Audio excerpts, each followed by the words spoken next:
It's now 9 a.m. I'm going to call the Cordele City Commission for July the 7th to order. At this time, I'm going to ask Pastor Kenneth Billings of the Greater Newburgh Family Outreach Ministries to lead us in invocation, please. Amen. Please bow your heads with us. Let us pray. Heavenly Father, how we thank you this day, Lord, for this coming together, this commission, and all that is before the Lord to do. We give you praise and thanks and glory and honor, Lord, for our lives, for the abundant lives that you have given us, Lord, for your divine protection upon us, Lord, and all that we put our hands to do. God, you be glorified through it. Help us, Lord, to always work with you in mind and with you in our hearts, Lord. Every decision we make, Father God, we pray that it would be bathed in integrity and honor and honesty, Lord. God, help us to live the lives that we speak of each and every day before the world and before you, most importantly, Lord. Order our steps. Continually bless and keep us, Lord, in all of our ways. Help us to be strong in the Lord and in the power of your might, God, to live holy and godly lives each and every day, God. Let our light so shine that men would see our good works and glorify our Father which is in heaven. Father, we know the great assignment that's upon the shoulders of these that are here today, that are represented, God, in this room. And so, Father, we ask, God, for your grace and your mercy, for your ingenuity, Lord. Oh, God, in them, Lord, in everything that they do, Father God. Lord God, that it would shine, God, that it would give glory and honor to your name. We pray for the city of Cordele, Lord, and surrounding cities, the country, the world. Oh, God, people's lives everywhere, Father. Most importantly, God, that they would have a relationship with you and with your Son, Jesus Christ. We thank you for all things today as they go forth and engage the affairs of the day. Father, be with them. Help them, Lord, God, to do that which is pleasing in your sight. And we thank you for it, and we give you all the praise and all the glory and all the honor, and for all the results that would come forth, God, as a result of them doing that which is pleasing to you. It's in Jesus' name we ask it and we pray. Amen. Amen. Commissioner Singletary, could you lead us in the pledge? I pledge allegiance to the flag of the United States of America and to the republic for which it stands, one nation, under God, indivisible, with liberty and justice for all.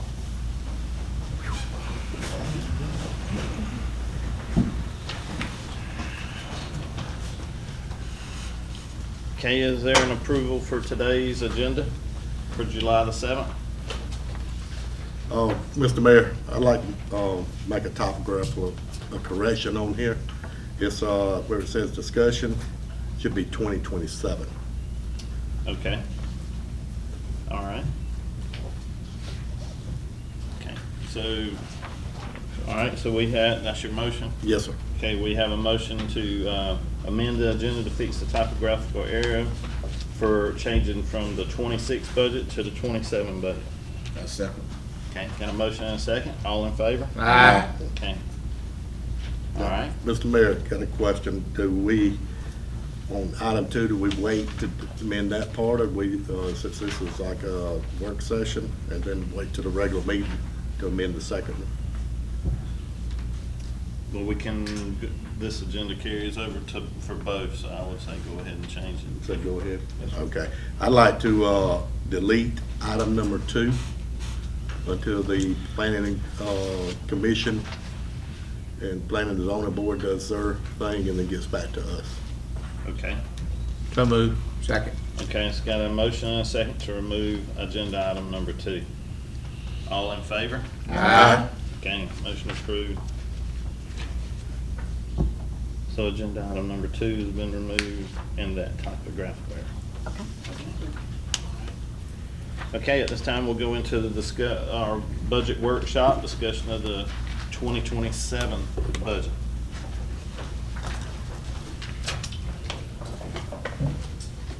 Mr. Mayor, Commissioners, on June the 24th, as you know, we had a budget workshop where we presented our first draft budget. We were instructed to make some changes to the budget, 3 of those being a 2% COLA, a $300 supplement, along with a retirement enhancement. So those numbers are reflected in this new proposal that you have before you. As you can see, we went back through the budget, made some additional cuts, and this proposal is actually $696,000 less than the initial proposal. proposal, and that does include the cost of living increase, the supplement, and the retirement enhancement. Okay. Well, thank y'all for the hard work in making those cuts and changes. It's going to be truly a tight budget this year. Okay. We kinda expected that anyway, didn't we? Yes. All right, well, I see the man just walked in here, gonna help us fix all that. Anyway, so I don't, we was expecting that, to be tight. Nobody expected, to change and fix the Rome in one day. That wasn't gonna happen, so, y'all done an outstanding job. I wanna make a comment, Mr. Mayor, that, we came in here in January and approved a budget that should have been approved last year on July 1st. So it was 6 months behind. And we come in here and we approved that budget. Then we had a change in leadership. And Mr. Wade has had basically about 3.5 months to put this together and get it all done and adjust to the position. And I think he's done an absolutely outstanding job in getting us to this point. So I just want to make that accommodation there. Okay. Mr. Mayor, I had a question. We've talked about the tap fees and everything. Could that be added into this budget? Because it is part of the budget. I'm talking about the water tap, like 3/4, whatever, such. You know what I'm talking about? I do. We're going to have to address revenues at a later time because this one's all expenses, and so Correct. we will have to get our revenues. Is it still my understanding the revenues are, Mr. Bennett, at around 20 million? That's about where it's gonna be, yeah. So even with that, and if we approve this budget, it's $1.916 million off from revenues to expenses. That's the gap, yeah, That's the gap that we're going to be dealing with the revenues. but your enterprise funds, we think will still fund maybe close to $1 billion of that, but we're trying to get that over all those general fund budget revenues to start covering that gap, which is gonna be part of what we're gonna be looking at with you guys to see what changes need to be made. And otherwise you're looking at cutting expenses, but when David and I were looking at it, we cut where we could. And we're looking at alternative funding sources to SPLOST and other things like that, so.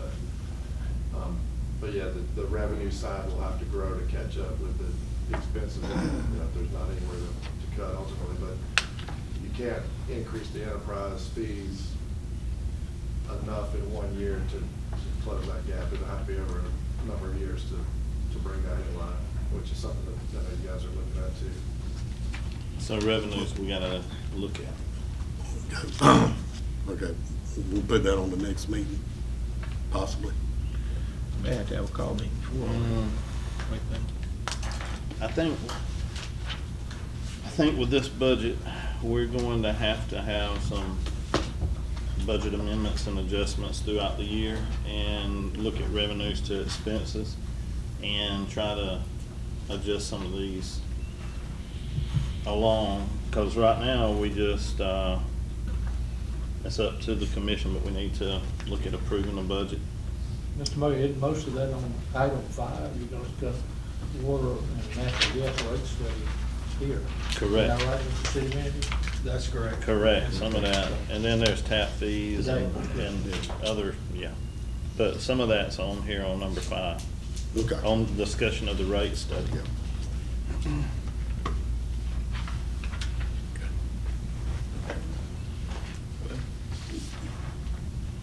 Yeah. Does anybody have any questions for Mr. Bennett on the proposed budget?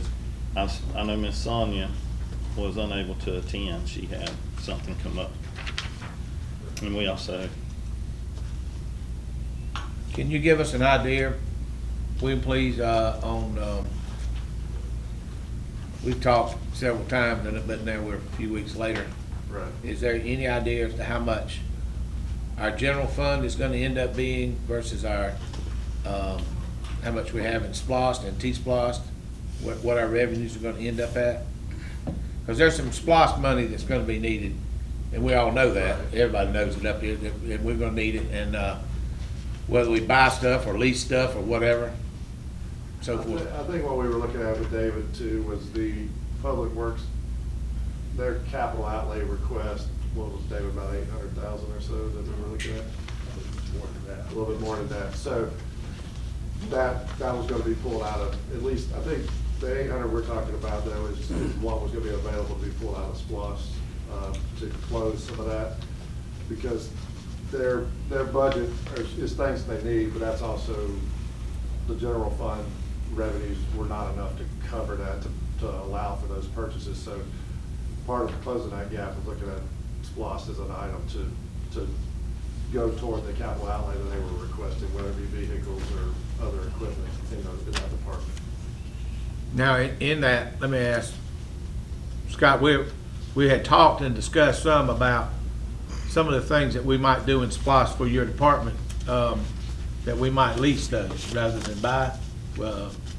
Number one, I'll say this, that we have, where we've had a bad habit of going, well, how come that piece of equipment's down? Well, we've been waiting on a part, and that's been 4 weeks ago. Whereas, then what happens then is work backs up because you ain't got things moving forward. Whereas if we're leasing equipment and it's brand new, and Scott says, well, our street sweeper went down, okay? Well, tell them bring us another one while they fix that because it's under warranty. Is that essentially correct, Scott? Would that work? Yes, sir. Okay, so that would be much cheaper out of the SPOS budget For the leasing. for the leasing. Am I correct on that? Does it sound I feasible? believe so, yes, sir. Okay, all right, so, in other words, that 800,000 might come down to 410 or some crazy number or whatever, and then, Yeah, you may have to go some leasing routes right now, and that way, that reduces your current year expenses and you get your budget in line. You just have to keep in mind that now that expense is spread over a 4 or 5 year time period. right, So it's been eaten up in future budget years, but it certainly would help right now. And the city government is able to borrow. These leases are very cost effective on the interest, so it's still a low interest rate purchase. So it's a GMA thing, you get back to. GMA has a system for it, Right. yes, yeah. Okay. Good deal. So when I was initially looking at those expense line items, that was looking at all that being paid for in the current year. So if we shifted to it toward a lease, then that's gonna free up some general fund cash and allow it to be funded out of general fund more so than the SPOS, which SPOS is still there. I would caution using SPOS money on a debt program like that. I would pay the debts out of general fund. That way it keeps you more honest on your budgeting. And then SPOS would be paid for you things that you couldn't necessarily finance. It would be a one-time. Well, we've got more than Public Works. Yeah. Chief back there needs, he's gonna need another F-250, F-350 truck, I know, something to that effect to, for rescue and so forth. Chief over here is gonna need some more patrol cars. Wastewater treatment back here is gonna need a, whatever you call that thing, what's it called? SCADA system. I'm just looking around, I'm sure Brandon come up with something he needs. But I'm just saying, we got expenses all the way around, you know, that, we got, that are SPOS items Right. that we gotta spend money on, and we only got, how many SPOS dollars do we have? That's what, We got about 2.5 million. okay, But you also got another 2 million or so in the previous SPOS. We've got SPOS money available. okay. Just depending on how you want to allocate that out, but obviously keeping. Right, so we got about $4.5 million in total SPOS. Right. How much do we have in T-SPOS? Is there, did we get any of that back at all? Yeah, the T-SPOS is running about 1.2 million right now. So we've got money that we can spend on streets and roads and things like that that have to do with, that are for the city of Cordele. Yes. Thank you, that's what I want to know. All right. Thank you, we appreciate that. Did we, Mr. Mayor, were any funding that should have been going through SPOS taken out of the general fund and not reimbursed? We did find some items that were paid for out of general fund that were cost items. So we also had a reimbursement on a grant from the police department. That adjustment was made as well. Okay, so all that's adjusted out. Yes, sir. You gotta be conscious of that next year. I have one more question. Okay. It's related, unrelated, kind of related. Okay. But it's important, it's something we've talked about many times. I just want to ask David, where are we on talking to our proposed grant writer? I have not heard back from her since that initial meeting we had a couple of weeks ago. I understand she was going out of town. She did. Or so afterwards. But I've not heard back from her. I know she was gonna look out there and see what resources were available, and was gonna get back to us. I'll talk to you about that. I mean, we don't need to discuss that right now because. Well, I just wanna know where we're Yeah, at. but what I'm saying, I got some information on that, but we'll have to talk about it later. I'd just like to say, a lot went into this budget, and I know it, we've had some changes on E911. That was 88, I know it was in the 80s. I thought I saw, yeah, $88,000 additional. And I know we've done the pay raises and the retirement supplement, and this all come in real close to last year's budget. So, thank y'all all for your efforts, and we appreciate y'all's hard work. Yes, we do. Now, this budget will not be complete until the audit is done, am I right? You know, verify, because the budget could change, you know? After your audit, we're gonna verify, Well, I think what we're trying to do now is get because we'll have an original budget passed, okay, and then probably, so let's say toward the halfway part of the year, December, or so we would look at budget amendments or even before, but you can always pass budget amendments anytime during the year as a commission, but we need to get at least the original budget out there to have something to work off of. So if we don't approve this budget shortly, we'll have to make a motion to operate on a continuation of last year's budget. So, Mr. Mayor, I'm all for that budget. I have no problem not accepting it at this time. I don't either. right, okay. Let me add this. We're talking about, and we've got a plan, if we go forward with this, about, a quarterly thing to fix any adjustments and so forth on the budget. And I don't see personally a reason for us delaying a lot. Let's move on. And we're within $400,000, which is, I mean, people say, well, that's $400,000, but when you're talking about millions, and we're only 400,000 off of last year, that's something that we can eat and move on and fix over the next several months. And I don't see that us holding up progress for that one issue. For that, if we was talking about a couple of $1 million, everybody ain't getting everything they want. Everybody knows I want a bigger Christmas bonus and so forth and so on, bigger COLA and all that, okay, but you can't, that's just not government. You don't get everything you want all the time. So you, how do you eat an elephant? You eat it one bite at a time, so that's what we gotta do. Commissioner Wright, Yes, sir. salary supplement. Excuse me. Thank you, sir. Yeah. Politically correct term for Christmas bonus is salary supplement for all y'all from now on. Okay. All right. Okay. Thank you. You're welcome, sir. Is there any other discussion at this time on the 27 budget? No, sir. Okay. All right, so we'll go right on into our regular meeting. Is there a motion to approve the regular meeting minutes from June the 16th? So move. Okay, have a motion. Is there a second? Second. Okay, motion and a second. All in favor? Aye. Okay, motion approved. Is there a motion to approve the called minute meetings from June the 24th? So moved. And a second. Second. All right, got a motion and a second to approve the call minute meetings from June the 24th. All in favor? Aye. Okay, motion approved. Are there any speaker appearances? Okay, thank you, ma'am. Any speakers on specific agenda items? Okay. At this time, we'll move straight into our department head reports. Community Advancement Manager. Good morning, everyone. Good morning. Morning. I will quickly go through some of the things we've been working on. So the Orchard subdivision, they have started on the makeover on the front fence. I did provide you with a copy of what that should look like.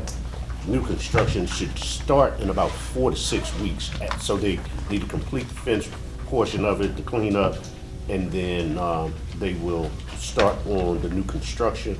I did provide you with, because I know one of the biggest problems was how high the grass was throughout. So those photos that I provided you this morning show that they've already started on the interior. They did the exterior, and they already started on the interior. So we should feel comfortable now about introducing the orchard to people. We had a ministers' meeting earlier last month. Had a company by the name of Square Foot Ministry come talk about how they are similar to Habitat for Humanity, where there's a sweat equity portion to their program. They own a piece of property here at 1018 29th Avenue East. They are going to do a 4-day blitz bill to put a new home on that piece of property. And I want to try and keep that program going so that it's not a one and done situation. So what I have started to do in light of that, well, let me go back. So they have, the social media director and I did a post about this piece of property. We had 37,000 views in 3 days, over 100 calls on the property. And together, combined between Square Foot and ourselves, we got 20 applications that they're processing to build that one house. This is where the one and done situation comes in. What I don't want is for us to build one house with 20 applications when we have some other opportunities. So as the city, I went back to start to look at property that maybe we own or talk to current landowners. Now, we still own 2 pieces of property that we were running through the land bank. I'd like to be able to get approved from you guys to put that into this so that we have at least 3 properties going into this blitz. And then I've talked to other landowners that have property that they're interested in working with us on this housing initiative. And then there's some things I talked to Tommy about some other properties that we may have access to, and came up with some creative options to be able to acquire some of those properties. So we could conceivably have 40 or 50 pieces of property, infill lots, that we would be able to come back and build some of these Square Foot Ministry houses on. Tommy, we talked, and we'll talk a little more on that. The 2 pieces of property I'm talking about, one is at 507 East 7th Avenue, that is owned by the city, and we were going to be working with the land bank on, and 307 East 11th Avenue. Now, East 11th Avenue is a little smaller lot, so we may have to come back to zoning appeals to get an adjustment to that. I go to this next item, which is workforce housing initiative. Up here on 8th Street, across from the cotton mill, the gentleman is building a 740 square foot home, 2 bedrooms, 1 bath. Body's already up. It's already foundations up, body's up. He is in there doing work now. So I stopped and I talked to him. I said, "How much is this house going to cost?" It's under $90,000, but it's 700 square foot, 750, right at 800 square foot home. So some of these smaller lots that are infill lots, we may be able to, by working with Mary and zoning, reduce some of the requirements so that we can get some smaller houses on some of these smaller lots. And then if it is a traditional lot where the square footage is already set and it's adequate enough with the setbacks, we may be able to just drop houses down there. But some of the others, we may need to get some adjustments. But I think that under $90,000 price range will allow more people in the city that are from the city to acquire homes. And Mayor, it speaks to those 300. We're getting there. The orchard's gonna be about 50. If we can get another one, to get some of these properties approved, we're looking at probably about 100 homes in the next 6 months to a year. The next thing is I had mentioned entertainment tourism. Young lady I spoke with works with the entertainment industry. She has 2 cubes. These are backdrops that were in the movie Bad Boys. They want to give them to us. Now, I told her that we were interested, but I wanted to get the approval from you before I went and got them. They want to be able to showcase these, put up movie posters to start getting tourism spurred in the city. Monica and I have been working on some things to try and do that. She would also like to present. She sent me a draft proposal. She'd like to come to the next meeting and present what she has been able to do with Covington, Georgia, with Stranger Things, Walking Dead, and Vampire Diaries. She was the one that really put that marketing program together to make Covington grow like it has. Also in Jackson, 5,000 people. They had 120,000 people come through Jackson. So we are a much larger city. I think we have a lot more to offer. And by utilizing somebody's expertise that knows how to bring people in, I think it'll be an advantage. So I have asked David to ask the commission to give her approval to come and talk to you. But if I get the okay, I will go and pick up these items, and then we can showcase them with movie posters of, Bad Boys, people that want to come and see them, or people that are, partial to them and to Bruce Willis over here at the Dam. We'll start promoting those kinds of things, so we start to increase tourism. One of the other things we talked about, I talked to Ms. Lisa, and she showed me this museum that had these stars, people that are from here in a star. Well, the Walk of Hollywood. So we talked about being able to do a Walk of Cordele, so that people that are either actors or performers or sports figures are able to be immortalized in a way that people can come and stand and look like they do at Grauman's Chinese, but these are people from Cordele. The young football player, Quay, his star is on the ground, so people that are partial to him will come and see it. How do we continue to grow downtown? So that's one of the things that, I would love to be able to talk about and have entertainment tourism come in and talk about. Lastly, are just the photos that I sent you earlier to show you how the interior of the orchard is looking. Again, in about 3 to 4 weeks, we should have some houses going vertical. Any questions? Commissioners, y'all have any questions? I got a couple. You're talking a 750 square foot house. What classifies a tiny home? 400. 400? Okay. So we'd have to rewrite an ordinance to allow it to go below, what's our current ordinance? Was it like 12? Don't recall exactly what it is, something out there. Okay. We Also, got an application for tiny houses. We don't, well, I've had some mention Have you? to, yes, sir. I've had some mention about tiny houses in certain areas. there's a whole set of ordinances you gotta adopt in a new building code. That's what I want to get out there right now before we get somebody wanting them actually in, because I've had I'll a get that address. to the city manager. Okay. Also, the EDR, are there any accounts that need to be closed on there, or where's the status of that? That is in the loan. I already sent a copy of the rewrite, the underwriting policy to DCA for their review. The loan that we approved here is now in the city attorney's office, and they will give us a closing date. So I have put the applicant and the city attorney together, since the city attorney's office is going to do the closing. I have handed that information over to them. Yeah, but the title work has to be done. He put up his 2 houses for collateral. It takes a while these days to get a title from the land tracker, so that's the way it is. I was wondering, because I've sitting there for a while. Also, in that same group, EDRILL, are there any delinquent accounts, and are we addressing those? Have you found out yet? Sonia and I will be working on that. The key was trying to get that information over with the loan and meet whatever that requirement time was that we were trying to meet. After that, we were gonna go back and take a look at that. So she and I will schedule some time to do that. Good show. Any other questions? I would just like to say thank you very much. The Workforce Housing Initiative Yes, sir. is something that Commissioner Shepherd and I have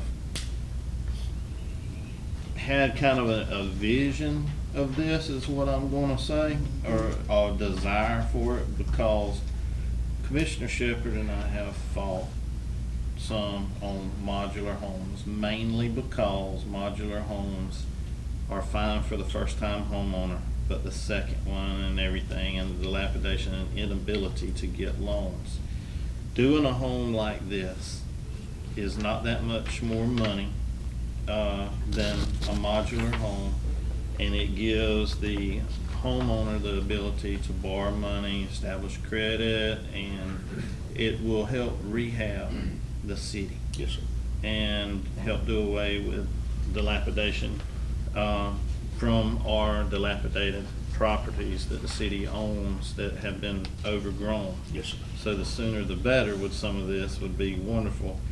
And Commissioner Shepherd has been very, very adamant and active. Excuse me, Mayor Pro Tem Shepherd Whatever. has been very adamant about this type of development throughout the city, and Yes, she's sir. worked tirelessly trying to make this happen. And I know that she has a lot of knowledge on some properties of the city of where this would be very beneficial. Excellent. And the house on 8th Street is looking good. It I've been is. out there several It is. times. I looked, I was over there taking some food to a handicapped person, and I ran across an accident, and I just stopped and looked at the work. Great infill property, you know, to still be reasonable in price and to fill some of the, there's a house, there's a vacant lot, there's a house, there's a vacant lot. Fill those infill properties with houses like this would be ideal. So that's I the need goal. you to touch base with that person or whoever. Yes, ma'am, I About the have. debris they're putting on the side of the road, because I'm getting complaints about that. Gotcha. So if you do that for me, I Yes, have no ma'am. other problem I with will it. do it. Thank you. My pleasure. Thank you, sir. And thank you for your enthusiasm. I met him in the grocery store, at the drugstore, he got to tell me something about the city for it is. So, I mean, I don't take it offensive, but thank you. Yeah, I mean, I enjoy what I do. I appreciate you guys giving me an opportunity to do this. And, you know, I tell people when I come in here every day, I come in here, you guys pay me to help them. And so I appreciate that. Thank you so much for your Thank enthusiasm. you. Thank you. Would you do it without pay? Yes, sir. Yes, sir. And then I just charge a commission. Oh, okay. I knew there was a catch. Okay, Finance Department? Good morning, I'm Christy Temples, the senior can't talk this morning. I'm your senior accountant. In Sonia's absence, I'll give you our report today. In sales tax, for local option sales tax, we have $259,425.24.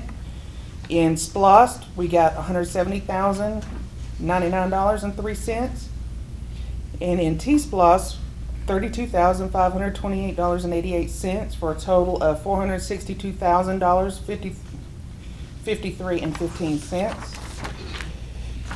Going on to our utilities, we billed $375,214.14 in May. We collected $587,718.90. We had 31 new accounts and 56 transfers or reconnects. And then with our disconnects for May, we had a total of 538 disconnects with 484 same-day reconnects, 11 tampering cases, and 90 extensions. And that's all I have unless you have questions. Okay. Are there any questions, Commissioners? Thank y'all for y'all's hard work on the budget. We appreciate your efforts. Thank you. Thank you. Thank you guys for helping. Thanks. Okay, Fire Chief? Good morning. Good morning. Good morning. Our goals are to provide the best possible service to the citizens and visitors of Cordele through professionalism, extensive training, quick response, effective emergency mitigation, community risk reduction programs, and community engagement. Calls for reporting period May 22nd through June 26th. We had 133 total calls. 88 of those were for medical assistance. We had 2 gunshots. We had 7 motor vehicle accidents and 2 structure fires during that period. For accomplishments, the ones of interest, we attended the Public Safety Roundtable to prepare for our active shooter training. That's going to be at the high school next week. That'll be a 4-day training with multiple agencies, so we're looking forward to that. This will be our 3rd year doing that. We had a pinning ceremony for our new training chief, Justin Cook, Lieutenant Brett Walls, and Sergeant Kenneth Beavers. I'm part of a EMS Fire Advisory Committee for Albany Technical College. I attended a meeting for them. We hosted a triage with EMS at South Georgia Technical College. We have 2 rookies that will begin their firefighter certification at Gypstick this week. They start on Friday the 10th. They'll be there for 10 weeks, so we wish them luck. And we have 1 vacancy, and I've got interviews today, and we hope to fill that vacancy soon. And that's my report. Okay, Commissioners, do y'all have any questions? No, sir. Okay. Thank you. Thank you, Chief. Thank you. Okay, we'll go Human Resources. Just going to hit on a few highlights. On June 8th, we hired a superintendent in Water Sewer Department. On June 9th, we participated in a Zoom meeting with Rebecca Meyer with Premise Health regarding the city clinic's operations. June 16th, began compiling information to complete property, natural gas, general liability, fleet, and inland marine policy renewals. On June 22nd, we promoted a heavy equipment operator in the street department and an assistant super in the water sewer department. And on June 29th, we had a new hire for water sewer tech and patrol officer. And that's all I have. Okay, Commissioners, y'all have any questions? No question. Okay, thank you. Municipal Court. Good morning. Morning. For the month of June, we had a total of 117 traffic cases, 23 criminal for a total of 140. We had 11 bench warrants ordered, 24 license suspensions. Between our cash bonds and all of our deposits, we had $36,463.99, and that's all we have. Okay. Any questions from the Municipal Court? Thank you. Mhm. Planning and Community Development.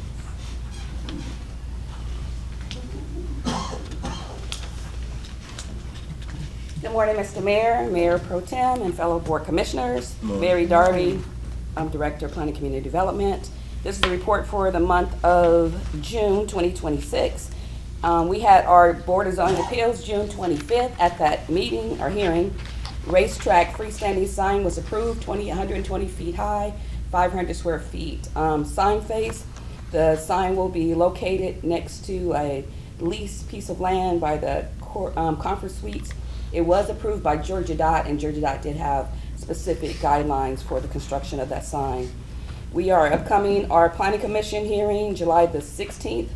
At that hearing, we will be hearing the repealing of the fence ordinance, as well as dissolving the Board of Zoning Appeals.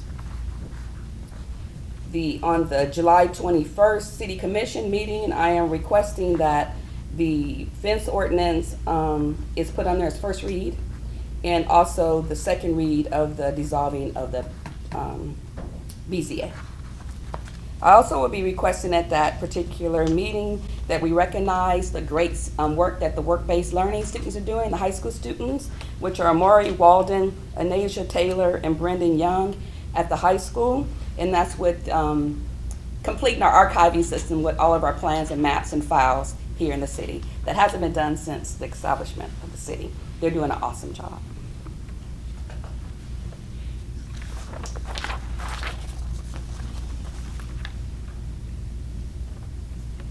I'm working on the CDBG grant writing tomorrow, July the 8th. I'll be meeting with the River Valley Regional Commission, and we'll be discussing the 2027 potential infrastructure projects. We have 2 that we're looking at. One is north of the hospital, and the other one is we had flooding just yesterday on West 11th Avenue and West 12th Avenue at the 700 block. We'll be discussing that tomorrow. The zoning ordinance map is continuing its process in GIS. I'm hoping to complete that by August of 2026. And after that, we'll be looking to recommend the consultants for the zoning ordinance rewrite, because we'll have our files updated, we'll have our zoning map updated. And during that time, we are looking at an initiative for tiny homes as being a part of that rewrite, unless it comes initiated before then. We have issued in the month of June 17 building permits for renovation, demolitions, electrical, HV, plumbing, fire sprinklers, assistance for that month. We've had pre-application meetings for Harbor Freight. For Harbor Freight, it's already in existence, but the demolition permit is in progress, and they're moving forward. 7 Butte Utilities are moving forward with their demolition permits that has been approved, as well as their signage. And Walmart is moving forward with they're proposing a signage in that particular area and a canopy. We have a meeting scheduled for tomorrow as well for the EDA infrastructure grant. And that was the grant that we're looking at in terms for infrastructure improvements throughout the cities, and that was actually a planning grant for specific areas throughout the city. Other items that I don't have on my report includes, I've contacted Georgia Dot, Jason Willingham, and that is for sidewalks improvement to prepare a TA application, transportation alternatives applications, and that's for sidewalks improvements along from 16th Avenue along Joe Wright Drive to the farmers market. They are doing research for that particular project, was in the TA scope prior to, and we're looking at that and hopefully to build upon the scope, schedule, and budget for that particular one and then expand it a little bit. So that is in progress. The other thing I attended a webinar last week to classify the city of Cordele as a federal opportunity zone. Federal opportunity zone is actually, it's not a loan, it's not a grant, but it's a private investment for private investors to come in and to initiate work or development here in the city. I'm identifying certain projects that the federal opportunity zone could enhance the city. One of the things I looked at was the A.S. Clark School as a potential area, and then there are other areas that's already identified in our comprehensive plan that I'll pull out, and we have to supply or prepare individual applications for federal opportunity zone initiations in the city. Not for this budget, of course, but for next year after the students have reorganized and restructured our filing system. I had someone come in and give us an estimate to digitize all of our files and our plans, and so I have that. So next year, I'll be proposing that we go a step further with our reorganization of the department and the city files to get that structured. The last thing I want to mention is that I had a conversation with a filming company that would like to shoot a film here called Kindness. And the movie is about the F.E. Williams story that happened in the 1920s. And basically what that was is that a woman actually shot her husband, burned the house down, and filed an insurance claim. And that they would like to shoot that story here. It's called the F.E. Williams story. It was happening in the 1920s. The investor of the story is a Cordelian, and that Cordelian is investing in the movie. They will be looking for actors. I did hear Maurice mention something about acting or whatever. So those two combinations together will work really great. I have prepared, they asked for all of the buildings that are still established and, from the 1920s kind of time period. So I did some research on that and gave them a collaborative list of buildings. Some of the things I highlighted was the Carnegie Library, the Water Tower, the U.S. Postal Service, and there are really a lot of buildings that are still standing. And then they're looking to shoot the movie in next year of 2027. And that will complete my report unless there are any questions. Okay, Commissioners, y'all have any questions? I want to just ask you, I heard you talk about the flooding. Flooding, mm-hmm. Okay. What does that entail now? I want you to So give the me a little flooding bit, is going to go through. Because the reason being, when that last rain, not this one, but the one before, I rode through several areas. And down, we'll take just 2nd Avenue down there, east, the water in that little park It fills up, it comes out of the ditch, fills up the park, then goes across the road, fills up them ditches, and then goes into the people's property. Down there, as I rode through there, I have several pictures of it. I'll be glad to get with you on them. That would be- That, I think a lot of that is coming from the vegetation. It's being washed off the side of the ditches, going in along with the trash and everything, plus the amount of water, and it's backing everything up all the way through. That's So, my opinion now. okay, and you could be correct. So two things. I could be wrong. Two things. One is this a consistent problem? Have you noticed it like over the years? Because we had a project for 2025 and we could not move forward with because we only had one incident of the flooding. And sometimes with the CDBG grants, they would like to see a consistent issue. They would also like to see how the city has initiated anything to resolve the issue in terms of moving forward to fund. Well, I know it's consistent because when I was campaigning back in the day, Okay. on 14th Avenue, several of the people there were talking about it. It comes in real heavy. It goes up under a house on 14th in that area. The streets were just flooded out. Cars were, over flooded, and several people say it's consistent. Okay, I great. think Mr. Wade's dying to talk right here. Okay. The area you're speaking of on Second Avenue, that is the area we've identified for the 22nd CDBG. Oh, that's the area right north of the hospital? Yes, ma'am. Yes. It's all the way through that area. Yeah, so that's one of our top priority projects that we'll be discussing tomorrow. I just got a question. Who's, Mayor? Okay. Commissioner Wright might know the answer to this. There's some park swings and slides over in that area, right there at Second. Is that y'all's, Commissioner? All the parks inside the city belong to the county. Well, why did y'all put them out there in the sun? Dude, they were there before we ever took, what are you talking about? Which one you talking about? Are you talking about over by the hospital? I get with you since I was young. You know what I'm talking about? Where? Which one? Them little youngins, they get on there and. Which one you talking about? Over by that flooded area. About a flooded area over there by the hospital. Oh, okay, well, you're talking about what we call Adams Park, which is right there It's backside got of some the. boats and stuff Yeah, like that. well, number one, that equipment's all fixing to be torn down and new stuff put in once the SPOS comes through, because we're replacing all the playgrounds in the town, everything. Can we put them under the shade tree? Well, They used to end the parade over there in that area. Yeah, that's a That's a long time ago. that's a recreation, county commission type question. I'm just a Lowson county employee. I don't know. I do have a question though for her about the movie. Yes. Okay. Do they need a slightly older Burt Reynolds, bald-headed version, sex symbol type person in that movie? Absolutely. I'm just curious. I might know one. I appreciate it, Mr. Wright. I forgot. But I noticed a flooding area, a new flooding area yesterday. The rain drops fast and hard between 15th Avenue and 16th Avenue on 7th Street. It flooded for a little while. I mean, the downpour was tremendous, and all of a sudden the whole road was covered with water. I'd never seen that one before. I've noticed that as well. That rain event, the Commissioner Singletary, speaking of, we had some sheet flow across 7th Street. right On there. 7th Street yesterday. I noticed this one yesterday. I got caught at the end, but I wasn't trying to go through 7th Street. I was trying to go down to the cost cutter and the water. I mean, people just had to literally stop there and just block the road off temporarily. Did anyone possibly get any pictures of these areas? I have some I can send to you. Thank you. That'll be great. Thank you. It does a lot. Right. Oh, okay. Oh, perfect. Thank you so much. I got plenty of pictures. Yes. So You dealing can with have the my phone to flooding, look at. dealing with the flooding, there is, the area you're talking about. That area will always back up until something's done with a grade level out there where at 41 in Gum Creek. Just, north of 41 where all the ditches run together, right there just past the nursing homes. There's just a grade issue from the ditches.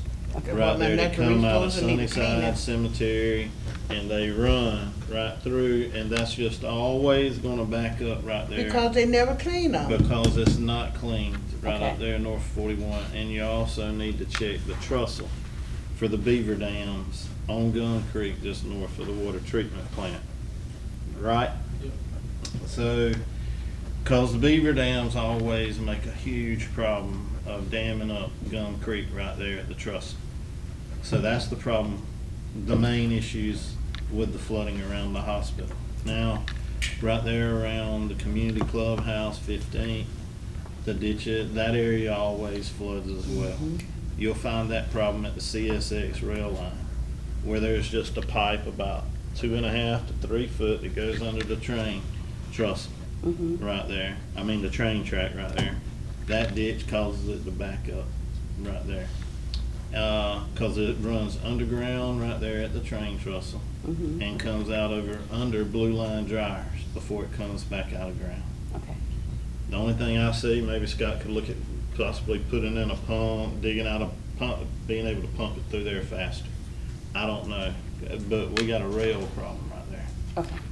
But those two areas will always flood until those two, something's done right there at that CSX rail line. Okay, They're that's very right. helpful. Where you talking about? Is there 2 or 3 dilapidated houses right there on 11th? Yeah, just Is that- to the and east one of of them the has a Methodist pipe church, running, slap up under it. It does. Is I there used any to way walk that under we, is there a way we could probably look at condemning those houses and putting a catch pond there, maybe? That whole area, see, that's where our city retention ponds drain. If you look at the retention ponds over there by Ward's Machine Shop off of 20th, although that's your drain, that's your ditch that runs from there all the way by Goo Goo, down by the Methodist Church. So it gets, that area right there gets the bulk of the city drainage from retention ponds and drain off. Okay, okay, we'll look at that. Yeah.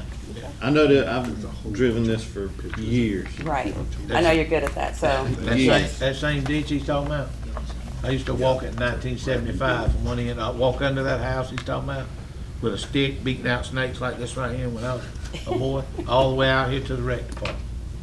We used to do that. It ain't never changed. Still same ditch. Ain't never been dug out. It's, anyway, So that'll conclude my report if there are no more questions.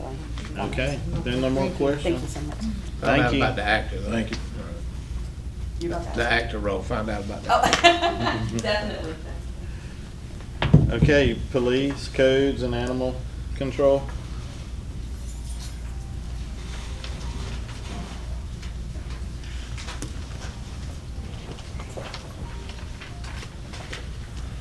Good morning, how is everybody? Morning. Let's see.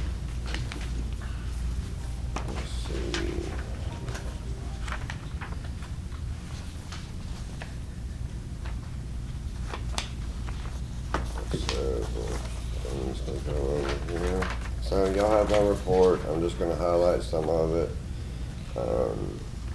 Y'all know that we had the homicide, we took 4 people in custody. They were charged with felony murder, aggravated assault. Let's see. Had 13 aggravated assaults during this reporting period, 4 arrests. 155 incident reports, 110 citations were issued. Total cost for service and dispatch during this reporting period, May 26th through June 28th, was done $1,339. Currently, we have 3 applicants in the process. One applicant was hired. He's already a certified officer. He started on June the 29th. I had, the report indicates 2 cadets are on their 9th week of the police academy. That's down to 1 now. We got 1 left in the academy, 1's out. Some of the events that I attended, spoke at the Rotary Club on 27th, attended the GSP luncheon on June the 1st. A lot of state officials were there. Spoke at Cordele First Church Men's Group on June the 1st. Attended the Public Safety Roundtable meeting at the EOC on the 17th in preparation for the active shooter training, which is going to be mandatory for everybody at the department unless they're on pre-approved leave. I attended the District 1 Chiefs meeting in Tifton on the 18th. We assisted with the Watermelon 5K run on the 13th, assisted with the Watermelon Parade on the 20th. Talk about the homicide real quick. just the way that went in when that call came out, a lot of resources came together very quickly. Us, the sheriff's office, and the GBI, and they were taken into custody out there, I believe, in Ben Hill County. GSP helped us get them back. It was just everybody in our area that helped with that to bring those to justice really swiftly. And they're sitting over, they're in custody. I believe they're in different jails. That just goes to show what happens, shows the community what happens when we all work together, put all our resources and minds and everything that we can put together and get these folks off the street. One was killed, unfortunately, and one was shot twice, and is still recovering from his injuries. So I can't thank everybody enough that assisted with that and made that, you know, happen and get those people responsible for that murder into custody. The other thing I'd like to talk about and highlight is the incident that happened at Sunset Homes, where an individual was seen on video. Video was released to the public where several children were seen running. That video at that time, I believe 2 days after, had over 7 million views. We shared it. Ms. Ward over at the Sheriff's Office had done that. We shared the post. We got some information in. We went out to Pulaski County, Wilcox County, and we started on this particular day around 11 a.m. and with assistance from the Sheriff's Office. All those Sheriff's Offices and us went out there and spent several hours until we finally took him into custody at 6:05 p.m. that day. Marshal Service, I don't want to forget them. So we're trying to send a message, one, quit shooting at each other. We're tired and sick and tired of it, me specifically, sick and tired of the violent crime. It's unnecessary and we're endangering these children, and if you're going to do so, we're going to pull out all the resources until we can find you and hold you accountable. I'm sick of it.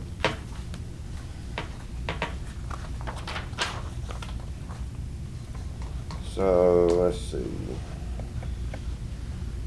Wanted to talk real quick about the evidence. It's not in your report. As y'all can see, that Connex back here in the back. Just real briefly, just some of the progress that we're doing. We took on this task to get it in line with current standards. Thus far, this will be the beginning of our 4th week with this process. We have submitted over 350 destruction orders to the district attorney's office.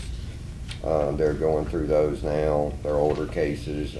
Should be no problem getting destruction orders from Mr. Rigby and then get a Superior Court judge to sign off, and then we can dispose of all that stuff. I wanted to talk about July the 2nd. Sheriff's Office, GSP, DNR, Community Supervision, GSP, us, did a detail on July the 2nd, which was Thursday. We started 1,800 hours at the EOC. I think I got home around 2 o'clock that morning. During that time frame, we answered 75 calls for service, several citations, several arrests made by all parties involved. So that was a really good project. Move over to July the 4th. This is just a 12-hour period. We have answered approximately 60 calls for service, and that's calling into the 911 center during that 12-hour period. That was all hands on deck, except for if you were on vacation. And I had one that was out with a job-related injury. He broke his finger in a fight at the Marathon Station. So if that's for any questions about that report on the police department side, and I'll move on to animal control. Well, I got a couple of questions that actually gonna fall in place. I don't know if you happen to know off the top of your head, but what are the total killings, murders that we've had in 2026? Do you know? I don't know. In 2026? So far this year, this calendar year. 2, I believe is correct. For 2026. Or shootings. Shootings, man, sir. There's a ton Okay. of them. My reason for that, do you know how many of them are gang-related in some form or fashion? I'd probably say 95 percentile. That brings me to my next point.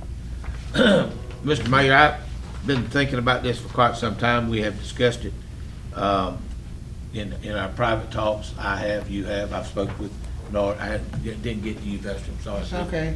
I meant to. It's okay. But I think that it's high time that this community, the city of Cordele, the county, and so forth come together and create a task force that is for gang relations, made up of city police officers, sheriff's office personnel, possibly some state officials, GBI undercovers, whatever the case may be. When we first came in here, we said that, you know, the budget was gonna be is a crucial item for the people, because you gotta get your money right before you can do anything else. But bullets flying over the heads of little children out there, they dropping their bicycles and running for the hills, and other people getting killed. I understand that one thing was related to something that happened at Reed Park. Yes, sir. Okay. People running for the hills and everything, especially children. And we sit here and everybody says this, we all say it, everybody that's civilized says, well, that's terrible, we need to do something about that, we need to do something about that. Well, by God, it's time we do something about it. I'm with you on this, Chief. I'm a big advocate. I'm not really interested in, let's put it off to this, or let's do that. We've got to do something about it. And that something about it starts right now. Not tomorrow, not next week, right now, okay? Tip lines, we've got some tip lines, we'll start some others, whatever that helps. Naturally, they'll be a part of the system. But a task force that is strictly on gang, this might be a and I'm just throwing this out here, Chief, and you and the sheriff and some others can talk about it. This might be not just Cordele and Crisp County, it might be part of Dooley and Wilcox and something. I mean, you know, it may be a multi-county gang-related task force, but one way or another, we've got to go in and put a stop to thugs on the street thinking that they can walk down the street at 2 o'clock in the morning and take pop shots at people. I agree. And we're going to have to go back. Me and you discussed this one time. Yes. About stop and frisk. Now, some people know what that means, others don't know what that means. But, you know, there's federal Supreme Court decisions. I think it's Terry versus Garner. Yeah, thank you. Yeah, appreciate it. Decisions about stopping and frisking and the legality of it and so forth. But it is legal. And if you see a guy out that's 16 years old with a hood over his head at 2 o'clock in the morning, stop him. Find out what he's doing. I mean, it ain't no, as far as I'm concerned, let him sue. That's all I got, Mr. Mayor, right this minute. But we need to start right now, Mr. Mayor. before we get a child killed. I'd like to address just the tip line that Commissioner Wright brought up. That's available through SPLOST, I think. Yes, sir. We probably need to look at that. And I do commend you on the job you're doing and all your officers. It's been outstanding. There is a decrease in crime. It doesn't seem like it, but you got to eat that elephant one bite at a time. And you got the support of me. I can say that for me. And I'm pretty sure the rest of the commission pretty well has got you and your support. But I think you're tired. 127 hours last week just for myself. Yes, I think you also got to take care of your health. So that's what I heard that was logged but into I think, the system, 127. I think you're doing a great job, and I really do. I think more the community is seeing that you're doing a great job, and they're reaching out now, and I think the tip line would help them to be able to reach you. I think so. I And think it's valuable because some people are scared to call. Yeah, They're I scared to think- be seen to talk to us. That's true. Yes. I think the task force needs to be taken under your consideration in private. Something that they don't need to know we're doing, okay? I think, just like a drug test. Surprise, guess who's knocking at your door? That type of stuff. That's the way I am. And I think just keep going like you're going, keep taking a bite out of the elephant, we'll have it eat up here pretty soon. Thank you. In order, Thank you. as well as your task force, you're also gonna need a parental task force. It starts in the home and in the community. So we're gonna need the ministers, the families, and everybody else to help you. It's not just gonna be you. We all need to pitch in and make a difference. We all need to provide some insight in telling them, our students and our citizens, how we must come together as a group, not just the police. It already happened by the time the police get there. So if you see a problem within the community, notify them, notify somebody. It's not just the police now. By the time this shooting happened, the police on this side of town. When you see children out in the street, call the tip line. Let somebody know what's going on in your neighborhood. They can't get there until you call them. It's not an automatic thing. The police don't know when they're going to shoot. They might shoot this month, they might not shoot more in 10 years, but you must notify somebody. And the tip line is available. Another thing too, Chief, would be when I said multi-county, because a lot of this stuff starts in other counties and ends up here. Well, we stretched to Houston County. I met with one Right. of their investigators last week with Yeah. one of the task forces up there, and I don't want to say too much, but we got confirmed gang down here and some of ours up there doing some things, and that's without a doubt 100% provable. So We need to work together with several of them to bring in a and get some undercovers in here that, whatever they have to do. sure. And let's bring it to an end. This is I've never known, I disagree with my friend down here, George, on this one thing. I've never known of a quiet war, okay? And this is a war, and you have to treat it like a war. And if you don't treat it like a war, then you're going to lose. And that's what's been going on for the last several years, is we didn't treat it like a war. So I propose that we create a task force, we go after multi-county agencies to assist and help, and whatever, it's gonna cost. But I guarantee you there's some federal money to help us too. I'm sure there is. Yes. I don't know if most of y'all remember, years ago, they had sub-police units in the housing area where they were densely populated. They had several of them, and like everything more in a cohesive way, that there was more organization. This was years ago, back in like 2014, 2015, before I became a commissioner. And like Sunset Home had a group. I know they worked round the clock in the area. I don't know about the other areas, but they were sub-unit police stations. It was a housing authority team funded by the federal government. Right. I worked on it in Do you Houston. okay. That money is dried up as far as just having them assigned to the housing Okay. authority, but we can Write a see if grant? there's some other, funds out there. Okay. Yes, ma'am, That's absolutely. one area And we it does need. work. That is a very successful, I hated It when was they a canceled it. successful It was, program. it very much was. I can remember Cecil Rogers and a few more people out there in the area, and they did an excellent job. One of them was a Burks. I mean, several people were in those substations. And I think it's time that we implement something in the area, not just here at the City Hall of the building. Spread it out, one on this area, one on that, if we have to, whatever we can do to, improvise some changes. Absolutely. Thank you, sir. Mr. Mayor, Yes. ma'am, just so you know, Commissioner Wright, you don't win a war by telling them you're coming. Chief, how Yes, many sir. officers, how many officers do you have, how many cuts have you had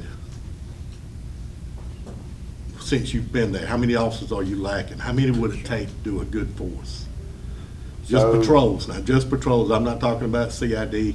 I'm talking about officers on the street. I have one sergeant position, and now, with the other one, that just resigned from the academy, I have 4 positions open. That's not CID, that's not codes, that's 4 patrol positions. But the good thing is I've been doing a lot of recruiting. I've got another certified that's turning an application today. And then I spent over an hour and a half on the phone with one last night that will also be turning his application today. That's what I'm talking So that's 2 more. Could we, and not at this meeting by no means, but down the road, is there a way to improve, add numbers to your force or something maybe, to patrols? Absolutely, definitely numbers do, and it's just the way I am. I mean, it's hard for me to come say, hey, I need more spots when I haven't got all the ones I got now filled. And that's just how I see it. But as far as once they get filled, certainly I'm coming to you and ask for more.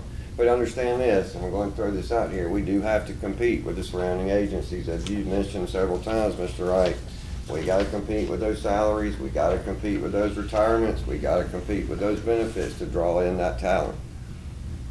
So that'll be all part of it. Chief, I know you do it, but you tell your officers do a little bit more better community policing. Like if you see somebody in the yard, stop and talk to them. Just don't ride by and keep going. Stop and just That's what they used to do back in the days, you know what I'm saying? Just stop and talk to them and get to know them, and they get to know you better. You know, I know you do it. Right. Just get them to do a little, you know. And I think do we've whatever. improved on that, certainly. That's hard to do in a 12-hour period, you know, Yeah. with 60 calls for service. And that's with everybody, all of us working. But, you know, as far as the contacts, I can probably show you some numbers on citizen contacts, because they call those out as that, and get you some of those numbers to you to indicate that there is a change from this time last year. But definitely, we push for that, because we can't do anything Right. without the community support. Yeah. If I don't have it, we're dead in the water. Yeah, you know, back in the days, I used to have a yard full of guys, people in my yard, and Sure. every time they get it, new officers, they'll bring them to the house, and, you know, introduce us, you know, we get to know them, you know. I'm you know, used to that. It's important. Yeah. Commissioner Finn, when you having a barbecue, I'll come over to. I don't do that no more. You don't do that no more? In my old days, not no more. Come on now, you won't go and feed us all with a barbecue. Them things I'll done bring changed. everybody you want there then. Yeah, they done changed now. Chief, I'd just like to say, we all recognize how much time you're putting in the community. And that's refreshing, and we want to tell you thank you for that, because that's not been experienced in a number of years where our command staff has been as active as you have been in the community. And just want you to know that's not going unnoticed. We do appreciate it. And I think I speak for this commission when we're doing our best to, with our changes in our budget, with the pay raise, with the retirement, to try and get us all more in line and make us more competitive, to get you the staff that you need. Commissioner Wright, he's absolutely correct. We just got to work with other agencies and try to get something established. And if you could work on that, I know you're busy, but we would appreciate anything. And we're committed. I think by us doing the camera system, I think the camera system has, if I'm not bad mistaken, has helped out tremendously with a lot Proven of. dividends already, and that's this man. I You're gotta right. give this credit to this one right here, and Fiberworks, man. The sense of urgency that he's taken, it has proved just dividends and already solving crimes. So the camera system has just been, that was something this commission really wanted to get going as soon as possible. And I just think it's a valuable asset. Absolutely. It needs to stay operational and up to date. So if there's ever any problems with that, please come before us with that, Brandon Chief. But thank you for all your efforts. Thank y'all. Thank y'all for your support. I appreciate that. Mhm. Thank you. So I'm gonna move on to animal control. Y'all got the report. Again, they're very busy. Miss Brandy's still back there. She does a great job. And again, like I always said, don't know how you do it, but I appreciate everything you do. I don't get to tell you that enough because I don't see you that much. You're always down at the dang shelter. But anyways, 189 dog and intake totals. City intake 82. Intake from Chris County 58. Other entities 49. They responded to 45 calls for service, and when those calls for service, those are specifically requesting, I need animal control. And that's during, Monday through Friday, 8 to 5, then after 5 o'clock, of course, the patrol officer responding. If we need them for whatever reason, help us trap something, we'll call one of them out. 4 owner reclaims, 48 adoptions, and 33 rescues. Those adoptions and rescues, I mean, there's a lot of time and effort that goes into that, and it must be recognized. It's not as simply as, here you go, here's your animal back. All the paperwork, and make sure that they're vaccinated, and all the things that go into it, and they make sure that it's done. She's holding 68 cats and 38 dogs at that shelter. They issued 2 citations, 10 warnings. Y'all can see, she's always asking, please spay and neuter your pets. We're drowning in unplanned, unwanted kittens and puppies in our community. And y'all see them all over around. I mean, y'all see them. Most of them look like they haven't been eaten, things of that nature. And we just got to do a better job with that. But Brandy, thank you. Yeah. She needs more room too. We do, we do. We are up to, 45,000 in donations, and we're moving with some repairs on a $35,000 grant to do some of the, but it was 35, right? 35. Well, I didn't have the number. $35,000 grant to replace some fixtures and drainage and something like that in the system, try to keep that off of, coming out of the budget and things of that nature. So we're trying to get funds from other places. Mr. Mayor, Chief, could I ask a question while he's still on the animals? I hate it, but I got to know. When you're saying we had 82, 58 from Chris County, then 49, Yes, sir. are we just taking those dogs or animals, excuse me, in without a charge or anything? Are we getting any type of? No, sir. There is a, I've got the schedule right here. So Brandon, since you're in here, I'll let you correct me. So sign overs to the city is $25. The county pays $35. Out of county, $45.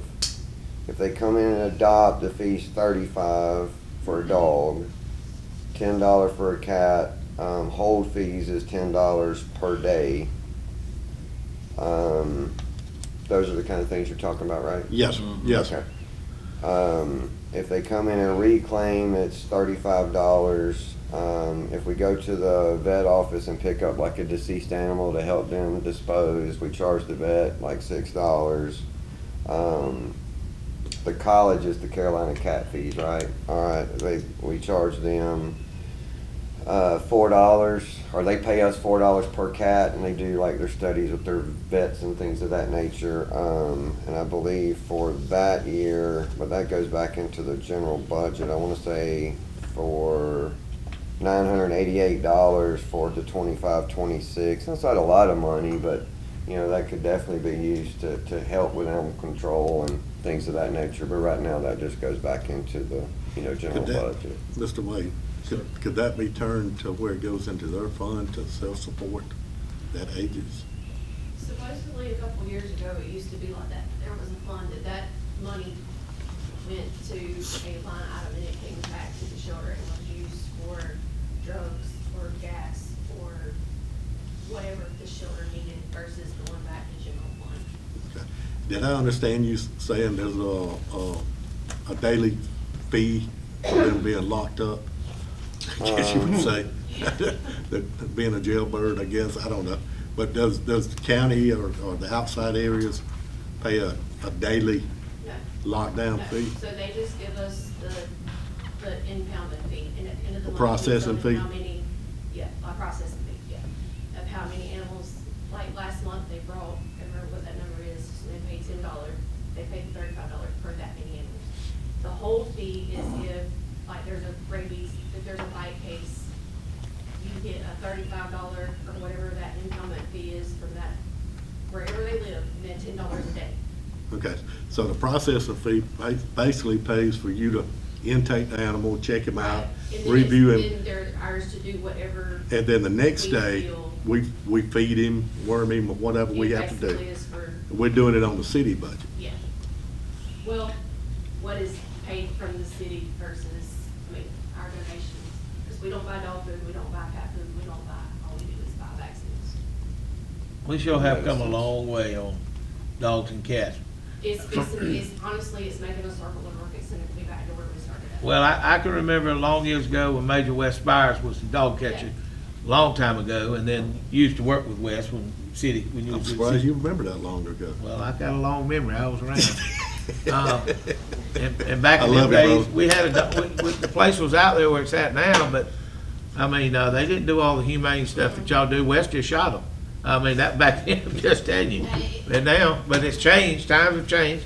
Paddock's gotten involved, And Peter, ours- however you so say it. The out of counties, the contract states that they're ours to do whatever we feel necessary. Right, but times have It comes down changed. to pick and choose if, basically, and I hate to say it like that, but it is, it's pick and choose. Yeah, I'm a dog, cat, animal lover, so I wanna try to save as many as I can. Well, is there- But we gotta do something. Is there a You need procedure room. that they pay?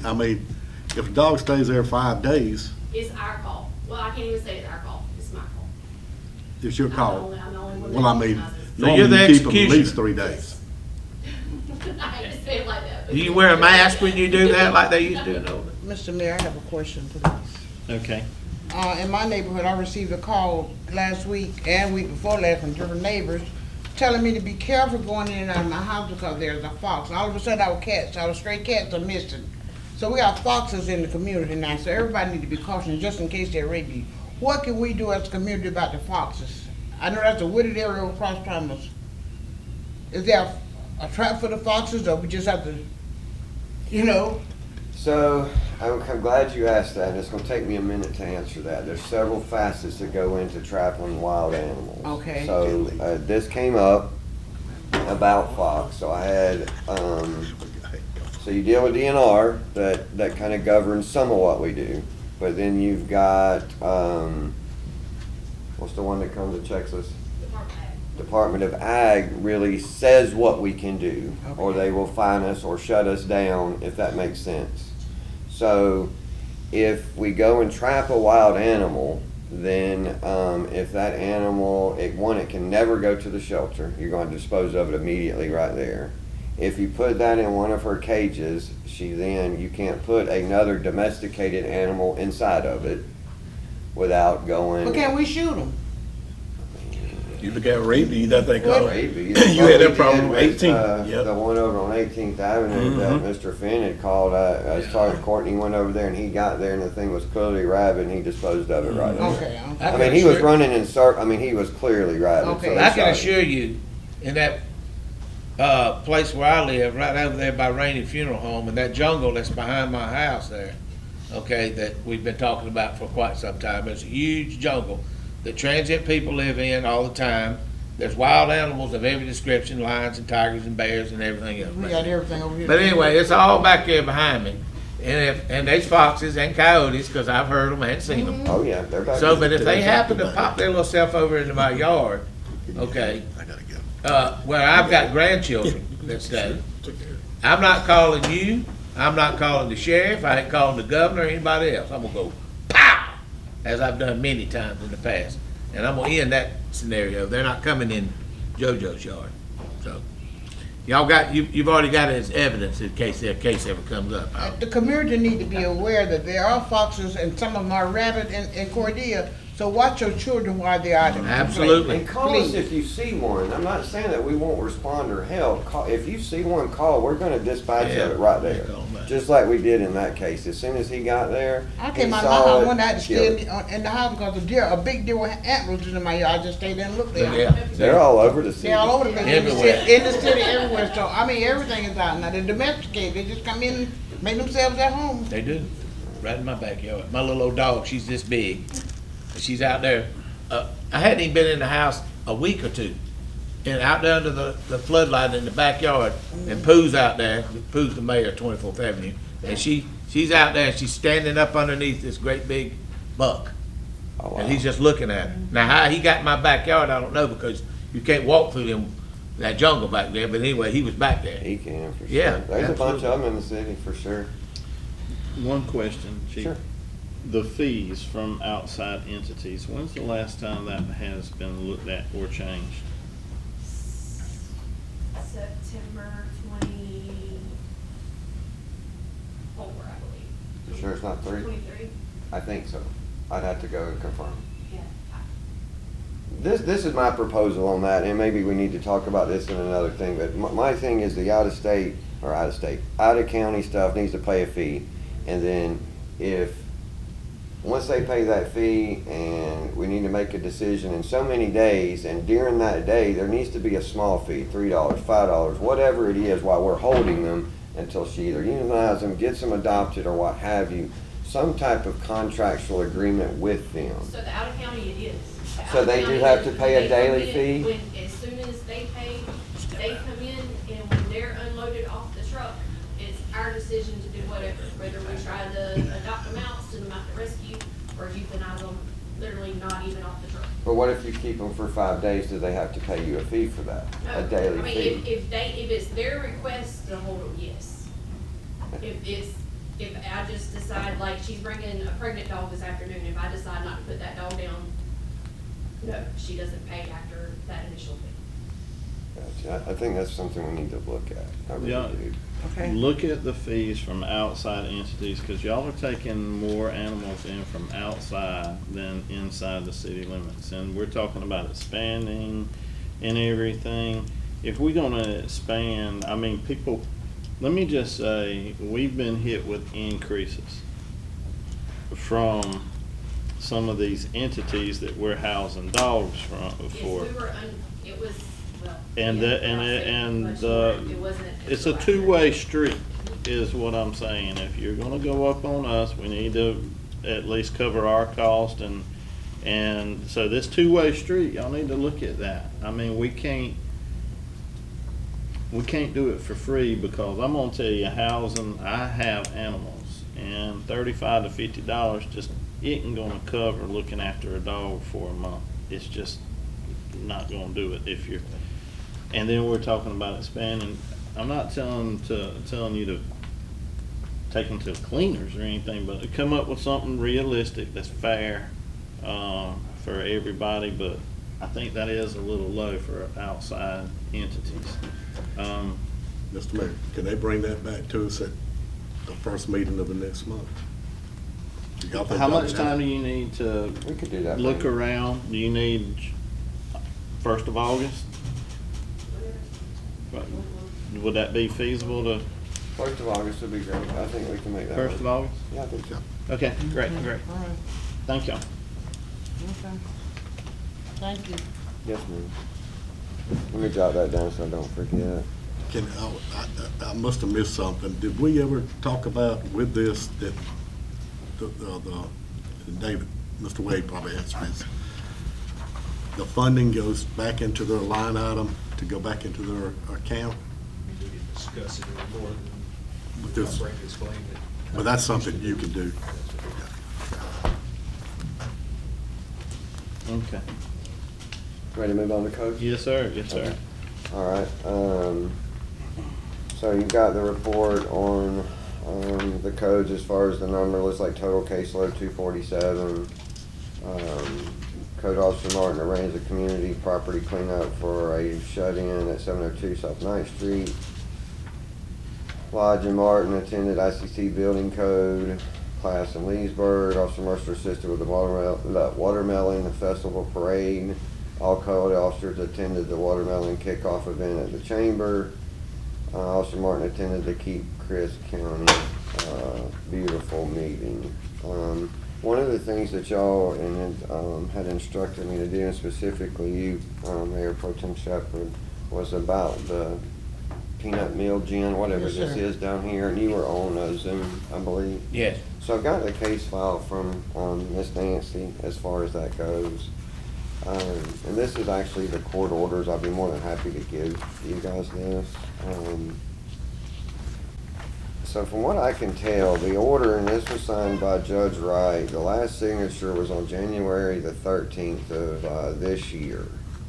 And he gives us an order, and you know, like I was talking about on the phone that day, we have 270 days to commence with demolition from this order.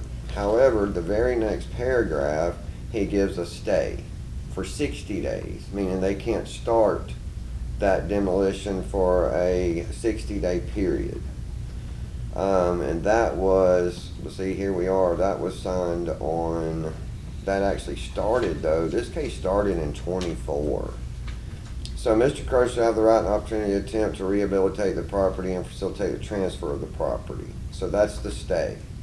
And then on June the 25th of '24, they come back in and want a detail in progress. We get another stay. It says, city shall make recommendation to the court as to whether there has been substantial or significant progress or rehabilitation. If the court finds that significant progress has been made or that the transfer of the property is reasonably foreseeable, the court may consider entering a subsequent order staying the city again from commencing demolition of the property for up to an additional 120 days. So, in this one, it says prepared by Gary Lamar, and my understanding is that was the attorney specifically with this case, is that correct? That's right, but he's not with us anymore. Okay. So then that's another issue as far as finding out exactly where we're at. It is Well, my I think impression if from, the judge stays, he's gonna stay with 270 days too. do I know? If he stays the action, he stays everything, Right. including the 270 days. Agree. So you're saying that now if that's expired, we can now commence? Depending on, you count up the stays and then, Well, we're past that. 70 days from there, I think you'd be all right. If that's the case, then we'll go. If not, we're gonna have to start over. Okay. And get him the new thing, get it back in front of the judge. I got one quick question. Just if he can tell me in general, what do you think, Scott, it would take that building they're talking about to tear it to the ground? What would it cost us? Just the center part, I'm not worried about Yeah, that. right, yeah, just that center part. You know which one we're talking about, right beside the, You may not know. To be honest, I would hate to try to even guess a number right at this moment. it's a building probably about the size of this city hall right here, but it's a tin top that's tore all to pieces and wooded, it's dilapidated as all get out. If our people did it. We would have to get some contractors to come in to help haul away some of the debris, Yeah. for sure. I mean, I wouldn't hold you to it, because you ain't even seen it, you're not even sure what I'm talking about, so. We can ride out there, Scott, after, Yeah. at some point Okay, today, and I'll thank show you it to all. you. And then I'll get back to you once I do some little bit more legal research with the city attorney and kind of see It where is we're a at. hazard to the community, It that's is. my concern, it's a hazard. It is. It needs to come down, and we've been dealing with this way too long. Yeah. Way too long. This first order starts in 24, we shouldn't be. I doing started that. this in 2016. Wow. I'm saying Nancy, I don't think we, Ms. Then Nancy, you hit a heavy car at orders back that far, do we? Yeah, it did. Generally, the bigger expense is not taking it down, it's disposing of Yeah. it. So you've got to go in a landfill somewhere. Yeah. Some of it's in earth, some of it's not. Who owned that property now, anybody know? Crozier, still, that Crozier gentleman still owns it. Okay. Chief, Alligood, is there any way to do any type of controlled burn once you tear it down right there? And pull some of it out, we can burn part of it right there on the corner? That's what I was thinking too. Depends on what's in there, because EPA and EPD is pretty strict about that. We can't even burn old houses down without completely gutting them of anything other than just wood. So if there's any chryso in any of that, if there's anything in it, then no. Well, you just ain't got no good information then, do you? I'd love to do it, I just can't do it. I'd love to train on it for weeks. Hey, there you go, it's a training exercise. Yeah, we'll cut it to pieces, but I can't do anything with it after that. Oh, okay, all right. And they will come get you, because we got that in Warner Robins, they did that, and $500,000 later from the EPD is what they ended up paying. So he's 1,000% right on that. Well, that's all I've got for my report, unless y'all got any more questions, I've taken enough of everybody's time. Thank you, sir. All right, thank y'all. Thank you. Thank you, Chief. Miss Mary, I hate to come back to you. I did write something down. The TA project, just so we can elaborate on that. That is the project that Commissioner Shepherd and all of us had done for the Joe Wright Drive. And basically, Mayor Pro Tem and I have always had a misunderstanding on the Joe Wright widening project. We thought it was still on. Still on the DOT schedule to be done once we got the 20%. But since we didn't have the 20% back in '23, that money went elsewhere. And that's why you're having to reapply for that money. Right, it was removed from their project list. From their project list. So we're trying to get it put back on the list, and we have saved the money now through, that's what's in some of the budget from the SPLOST and the transportation funds. T-SPLOST. Now, and also on that one, we're not gonna use bilateral sidewalks because it's not gonna be feasible. I looked at it myself because of the business and everything on the left-hand side, but, on the east side. The west side is where we're gonna need the sidewalk. I mean, we have to use a unilateral sidewalk in that area because of, it'll be too much infrastructure moving and things. I mean, I've been up and down that street, trying to figure out what to do, but there should be enough on one side to make a decent sidewalk. Yeah, that's part of it. We gotta pay the 20% for the engineering, or that's the way it was. So, right, so it's a 20% local match. Local But match. understand it's gonna increase a little bit because we're also extending the project scope a little further out. And so we have to update our project estimates as well. Okay. So, And that extension is from 24th to Pateville. yes. Okay, so 24th to Pateville, and from the farmer's market to 16th. And that application will be in the fall? So we're hoping it's the fall. They're researching now to give me all of the information that was submitted before, so I can just enhance what's already been submitted. I just know there's a lot of people interested in this project. Some of them are in this room, as a matter of fact. So, so I just wanted us to elaborate on that, so people know that we're still working on that. And so the application itself is not out yet, but as soon as it's released, then we will start moving forward with applying for the fall Okay. TA. Thank you for your efforts. Transportation. Thank you for Mr. your Mayor. efforts. I'm sorry I meant to do that during your report. Oh, Sorry. no Mr. worries. Mayor. No worries. So that's available, the matching funds available in the T-Splosh, correct? Yes, the T-Splosh and some of the Splosh, Yes. okay, was set aside for that. That has been being saved since '23. Okay, Public Works, sorry, Scott. Good morning, all. Good morning. You got my report in front of you. I'm just gonna highlight a few things. Cemetery and Parks is still diligently working as fast as they can with the delays from the rain, and getting things caught up as quick as they possibly can. The street department still is diligently working on reclaiming and cleaning up the alleyways. They did spend a couple of days getting prepared for the heavy rain events over the Juneteenth weekend. Griffin Grading has begun paving with the LMIG project.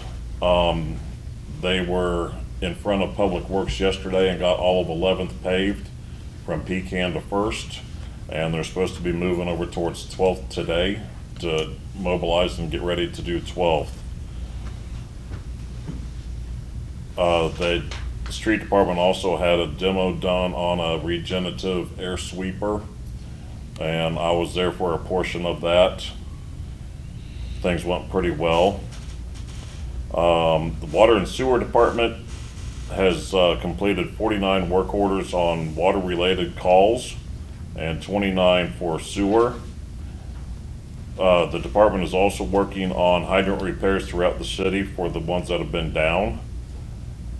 And they're also working with Lanier Engineering and the contractors on getting phase 2 of the ARPA project wrapped up and continuing phase 3.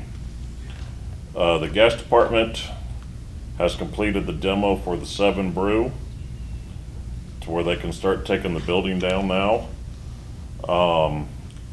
They've also completed their annual regulator station and relief valve inspection, and they're going to begin printing and processing their public awareness messaging for all the affected public customers and non-customers mailing that has to go out.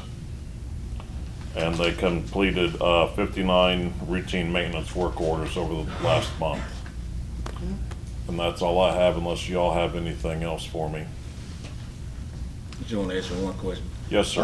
About the alley maintenance. Do you know what time frame we were just done with that, or you? They get started on it, and then they get pulled away for other special projects and get back to the alleys as quick as they possibly can, wrap up those other special things that happen. I know they had to do a storm drain repair earlier this week for a call that came in over the weekend prior to, and they just had to wait on location to be cleared for that to be accomplished. So there is some things that, pull them off of that where they have to go address other issues as well. but they're working as hard as they can on it. Yeah, they're doing a good job on the car. I've been, people been telling me about it. They're doing pretty good. Is this the crew that needs the crew cab trucks that you're one short on, or at least? No, the crew cab truck need is for the water department to split those two crews up. Right, to because be right more now they all efficient. going together. Yes, sir. Mr. Mayor, what would it take to just dedicate somebody to the alleys so we can get them done? Because we wanted to put the trash back there, and we had a July cutoff before you came on board. Right. We had a July cutoff to get it done, and we're in July. I've had a conversation with Kobe about that, who's in charge of that department, and he told me that to have a dedicated crew, that they would possibly need 3 to 4 additional employees in that department.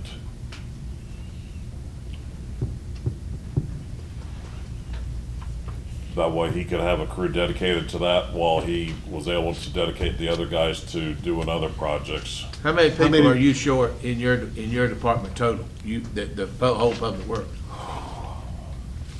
8, I think. It says about 8. Yeah, I think there's about 8 people short right now. How many does he have on his crew? It's got 12, if I'm not mistaken. I'm sorry, is it 12 or 11, Glenn, if you recall? 11 in the street department. I'm sorry. I believe it's 11 in the street department. My 11 question on the is street that- department. He has 11 on the street department, and he couldn't dedicate 3 just doing that? Well, I know That part of leaves the 8. problem is he's got equipment that's down right now that we're waiting to hear on the repairs for one of the tractors that, This is what I'm talking about leasing right here. It's always something down that always backs things up. I mean, I'm not opposed to seeing, if you got 8 people that you're supposed to have hired that ain't hired, but that if you hired 2 or 3 or 4 right now, and they're dedicated to this for a little while, and then once their job is done, they shift it back, and you can reassign them. They're not necessarily just gonna be alley keepers for the rest of their life. They could be reassigned after the fact. Is that possible, you think, Scott? I believe it is, yes, sir. All right, then the equipment issue, well, I can't do nothing Could about the we- equipment, I can't well, fix it. Down the road, with the SPOS, could we not lease a skidder, or something?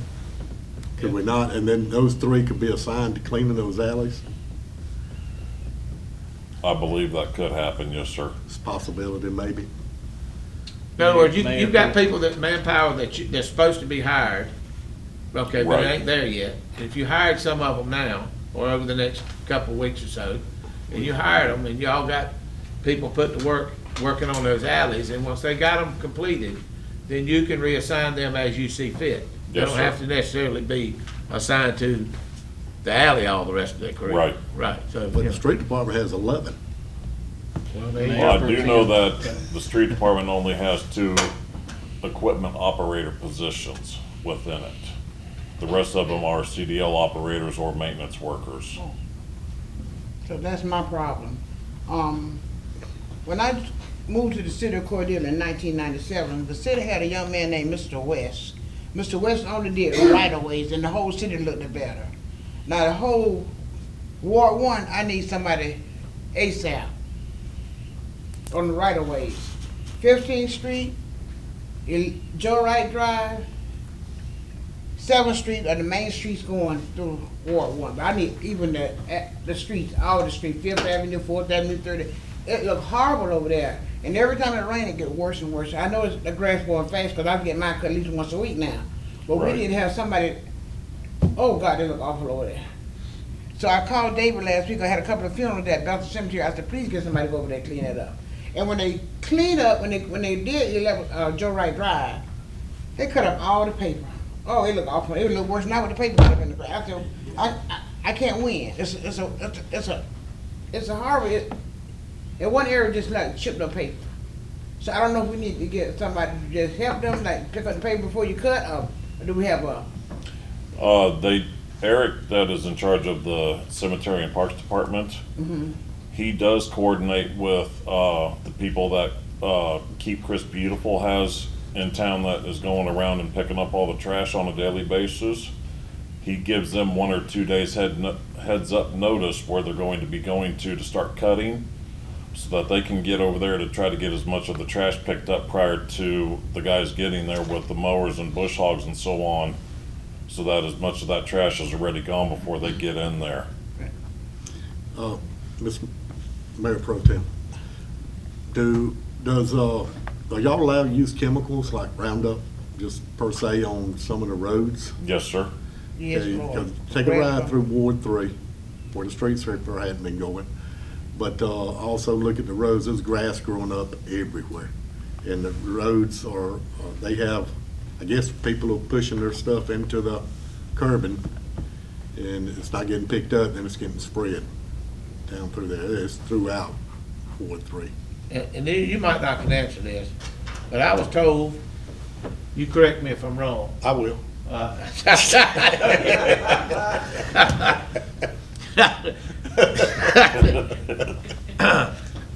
That we had a guy, it was actually two of them, that was out there cleaning up parts of Ward 1 and Ward 2. They were picking up trash and they were accumulating it and all that. Yeah, I mean, he's doing a lot of this. Now, he wasn't getting paid to do this, he was just doing it.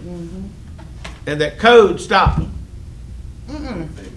Huh? He got a job, he went to work. Oh, did you?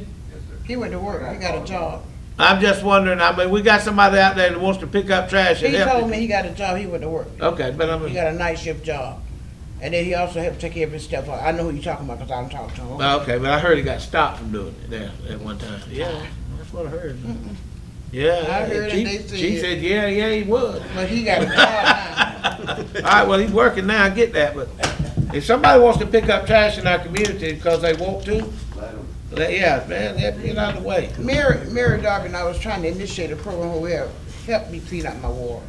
And then it got so hot, we can't get the people out in the heat right now. So as it get cooler, we plan on going back to the community and asking for some help to clean up this ward. I got the oldest ward. When Cordele was founded, it founded over here in this ward. So I look old and antique, okay? But I'm gonna need everybody, like Bag Day, all your staff, all the city staff, just half a day, let's clean it up, just give me some help. I'm asking for everybody, the community and the city to help me. I got some plans in the back of my head, roll, I've been talking to Mary. But like one day in the fall, maybe we have Operation Cleanup, Ward 1, that's the only thing I need you to do. Even if the CPA rep wanna come down and help us that day, I give him a bag of some gloves, you know what I'm saying? I just want the community, I want my community clean. I got more dilapidated houses than anybody else because Cordele was founded here, then we migrated east. Everything I'm complaining about has been here since 1890, when this was Dooley County, okay? When Chris County branched off in Dooley County, I inherited. If you look at Bethel Cemetery, we got some Civil War veterans and everything else over there, okay?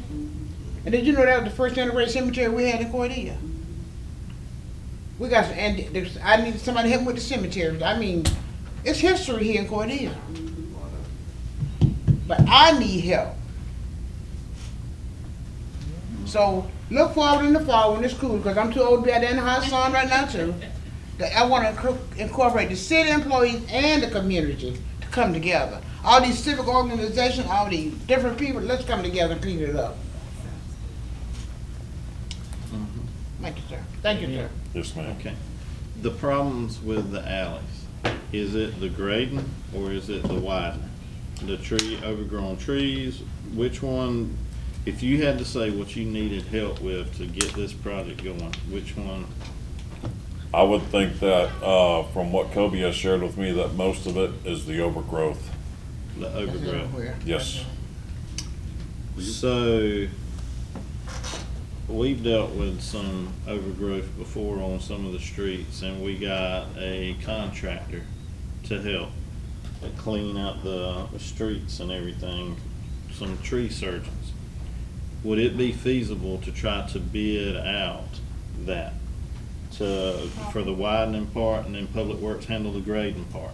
If we could get somebody to go in and widen it, get it all opened up, and then do the grade work, Public Works do the grade work. Would that help Public Works? I be able believe to it would, treat yes, sir. this? I believe that I thought we had department a would be able to handle that a $100,000 lot piece of better. equipment We with do? an arm on it, with a mower deck on it, and a grinder on it. I thought we had one. We don't need it. We do. Mr. Mayor, I'm actually having a conversation with a contractor next week that offers a very similar service to what we're speaking of right here, particularly with overgrowth, ditches need to be cut back. And it's gonna begin, we're hoping jointly with the county as well. So we're gonna be sitting down with this contractor next week to see what kind of process we're looking at to provide those services. To provide those services. That brings us to a point right there, if you hadn't said that, I wouldn't have thought of it, about contractors and contracting stuff and everything, and I know that we got to do that, but we have stuff that's out there now that hasn't been bid on, and we need to be getting bids on things that the city provides, services to the people that, if they're not city employees, we need to be getting bids on them. So,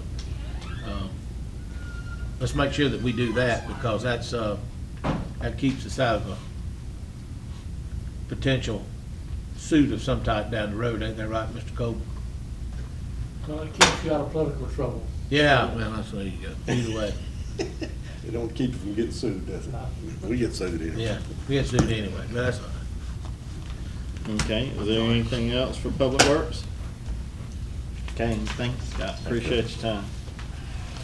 Okay, social media and marketing. Morning, everybody. Morning. Just very quickly, you have my report in your packet. Just to update you, Planning and Community Development, Ms. Marcia and Ms. Mary had requested a calendar for the Community Development homepage that would reflect the reserve dates for the Cordele Community Clubhouse. That calendar was built. It lives on the Community Development homepage, and it is labeled Cordele Community Clubhouse Availability Calendar. It has to be updated manually each month, but it lives there now, and glad that they allowed me to put that there with the approval of the Honorable Mayor. Last week on Tuesday, I attended the Friends of Georgia Veterans Memorial, State Park, their board meeting at 4 o'clock. They were very appreciative of the city representation while we were there.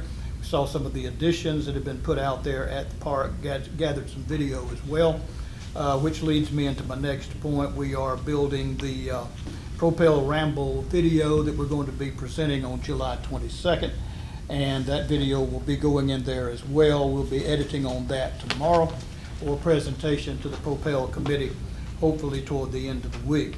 Wednesday, I had the opportunity to attend the hoisting of the new American flag. That was a great event. Many of you were there. And with that, that is my report, unless you have any questions. I got one, if I might. Okay. Go I ahead. couldn't leave him out. Okay, he'll get mad at me. I know he's sensitive. No, I won't get mad. Mr. Wade, this is going with you too. Veterans Day is coming up, okay? And something I was throwing out here, and I want the public to be involved in this. Is there a way we could take and maybe you interview 10, 20, 30 veterans around between now and Veterans Day, then post that on Veterans Day, and get something out to support our veterans? You know, just let them know that, hey, we appreciate what you did. We're at 250. I was fortunate enough to be at the 200, at the 50, at the 250. Now I'm gonna be at the 300. My goal. You know, I'm going, Judge, all the way. But I think if we did that and showed a little more interest in the veterans and the community support, and show the love of this country. I mean, we can't beat it. We can't beat it. I've been all around the world. I keep coming back here, and as a matter of fact, I keep coming back to Cordele for some reason. And I just love it. It's just home, and you can't beat it. But I think working with some organizations, Mr. Hill will probably be instrumental in that, getting the flags out, getting some banners and stuff like that. But we got time now to start it. We sort of fell short with the 250, in my opinion, for Cordele. But I think we can take the Veterans Day, come up and have something for them. Yes, sir. Working through the VFW, the American Legions, through the city structure, with your help. Yes, sir. I'll look at my schedule and see if I can work you in on it. You know, it's real booked up. I appreciate everything you do, sir. Love for you to kick it off. Yes, sir. We'll kick it. Retired people. Okay. If there's nothing else, I would like to thank Rick for all that he's doing to help me with the project. You're at my rescue every time, and I sincerely appreciate you. Thanks for all you do. Thank you, Madam Mayor. And he covers Cordele and Chris County and everywhere else. he does good. Thank you. Thank you. Thank you. UC&T? Good morning. Good morning. Y'all have a copy of our report. I have a few updates on it. We treated 50 million gallons of water, 97 million gallons of wastewater, and we took 2.31 tons of sludge to the landfill. We also received our results from the toxicity testing for the plant, and we passed. That's a yearly thing we do in June every year. And I also wanted to highlight with that huge rain event that started on June 19th, our flow was 2 million gallons. It went up to 8.71 million gallons by June 23rd. That's a 300% increase in 5 days, and then it went back down to an acceptable permitted level within 7. 2 to 3 years ago, we would have been at 10 million gallons for over 2 weeks. So the ARPA project is working, and it's doing really good. But other than that, that's all I have. If y'all have any questions. Okay, Commission, y'all have any questions? Pena. Pena. I heard somebody said it went down again, went back up, and then went out on its own, and It's down. It's being worked on now, and they'll have to fix the pump and do some kind of deep cleaning of it, of the well itself, and that's I don't have a timeline on when it's going to be. I know they have it pulled and they have everything taken to be worked on and fixed. hypothetically, before you answer that, Mr. Wade, hypothetically, if a data center come in, it'd pull off of that well, wouldn't it? If it came into the location it was saying. It would pull off a combination of Pull off a combination. Pena, 24 2nd Street, 19th, and even Highway 90 and Rock House can bleed over into this system and help feed it. But they all pull off the same aquifer. So. Oh, they do? They're a little low from the drought, but they're looking good. Yes. Thank you. Okay. Yes, sir, Mr. Wade. The repairs on the well that follow our mechanical breakdown policy that we have, we were looking at close to $250,000 on that, so we did file a claim to see if we could get some relief. We need some relief. Yes, sir. Thank you. Good job. Thank you. Thank you. All right. IT? Good morning, our honorable commission. All right, I have just a couple of highlights, one that's not in the report and one that is. The one that's not is the Dell Pro Rugged laptop rollout for patrol. We have deployed and tested a tested a unit, and it has functioned without issue. And I'll be continuing to work with Chief Hicks and Captain Fowle to deploy the rest of the units to the field. And the big highlight is that the external camera project, so for the streets, was completed. And it's been excellent working with Alex at Southern Fiberworks on that. And we are now moving forward with repairs to our internal cameras, which run on the same camera server. So that's the two highlights. Okay, I got one question. Sure. Is there any way to stop these spam calls on this city phone? I cannot yes. work as hard as I work because I get interrupted by these spam calls. I mean, it's continually. On the cell phones? Yeah, yeah. Larry, Car Shield has somebody's called me calling 100 for Larry, times. and I told him he's died 10 times. We can set up spam protection, and we can set up automated call answering for people that aren't in your contacts. When numbers call in, I can get that done for you. And who was on my phone before me, name was Veronica, because I get a call for Veronica all the time, okay? Well, Veronica needs to get a hold of Larry. And Car Shield's trying to sell me some warranty, and I mean, they trying hard. I can do it right after the meeting. We can get it. We can get this set up on your phones. Okay. Absolutely. All right. Thank you, Brendan. Thank you for your effort. Thank you for all you do. Appreciate you. You come to my rescue. Oh, my pleasure. Anytime. All right, we'll proceed to the agenda items. Agenda item number 1, consider and approve the first reading of an ordinance authorizing expenditures past the end of the fiscal year ending June the 30th, repealing all ordinance and conflicts here within. So moved.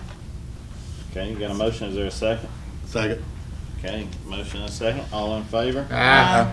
Okay, motion approved. Okay, agenda item number 3, consider and approve items from the police department to be declared surplus and to be sold on Gov Deals. Everyone has a list in your packet.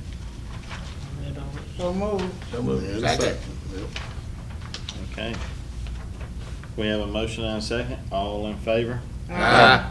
Okay, motion approved. I had a list anyway. Okay, all right. Consider, agenda item number 4, consider and approve a request for curb to be installed off of North 15th Street to access the Church of Ellis Westbrook at 101 North 15th Street. So moved. I got one question. Okay, is that be installed on the north side of the church, Mr. Wade? Where the alley supposedly is? Yes, sir. Yes, sir, I think it's in that area.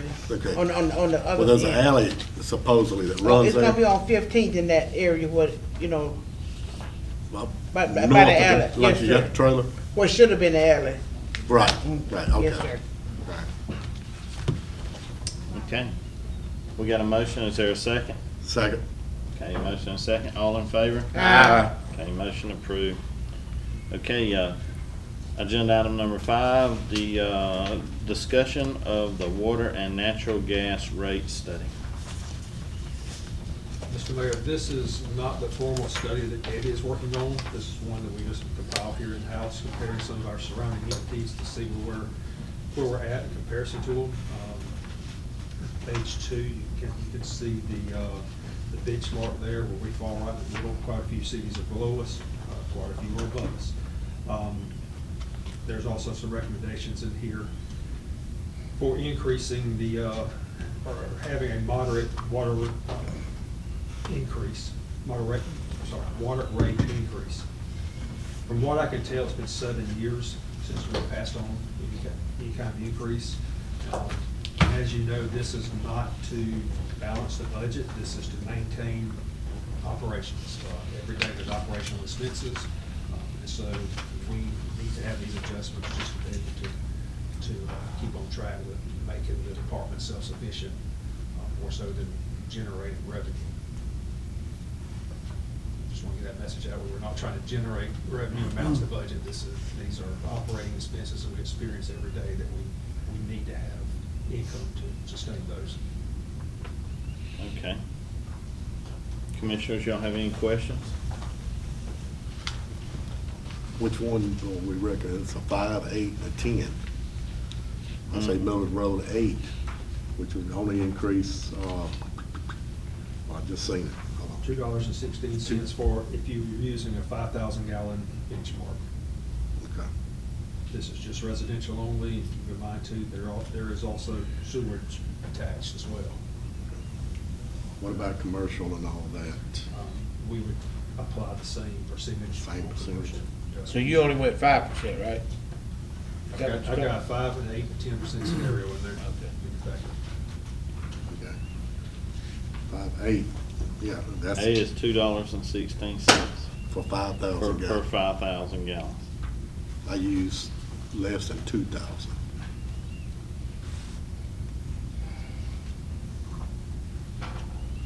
But we don't have anything that goes above that rate if somebody's, say, excessive. In other words, if you've got a house that's using 10,000 gallons and they got 3 people in the house, then they're naturally wasting a lot of water. You just pay for the gallons used.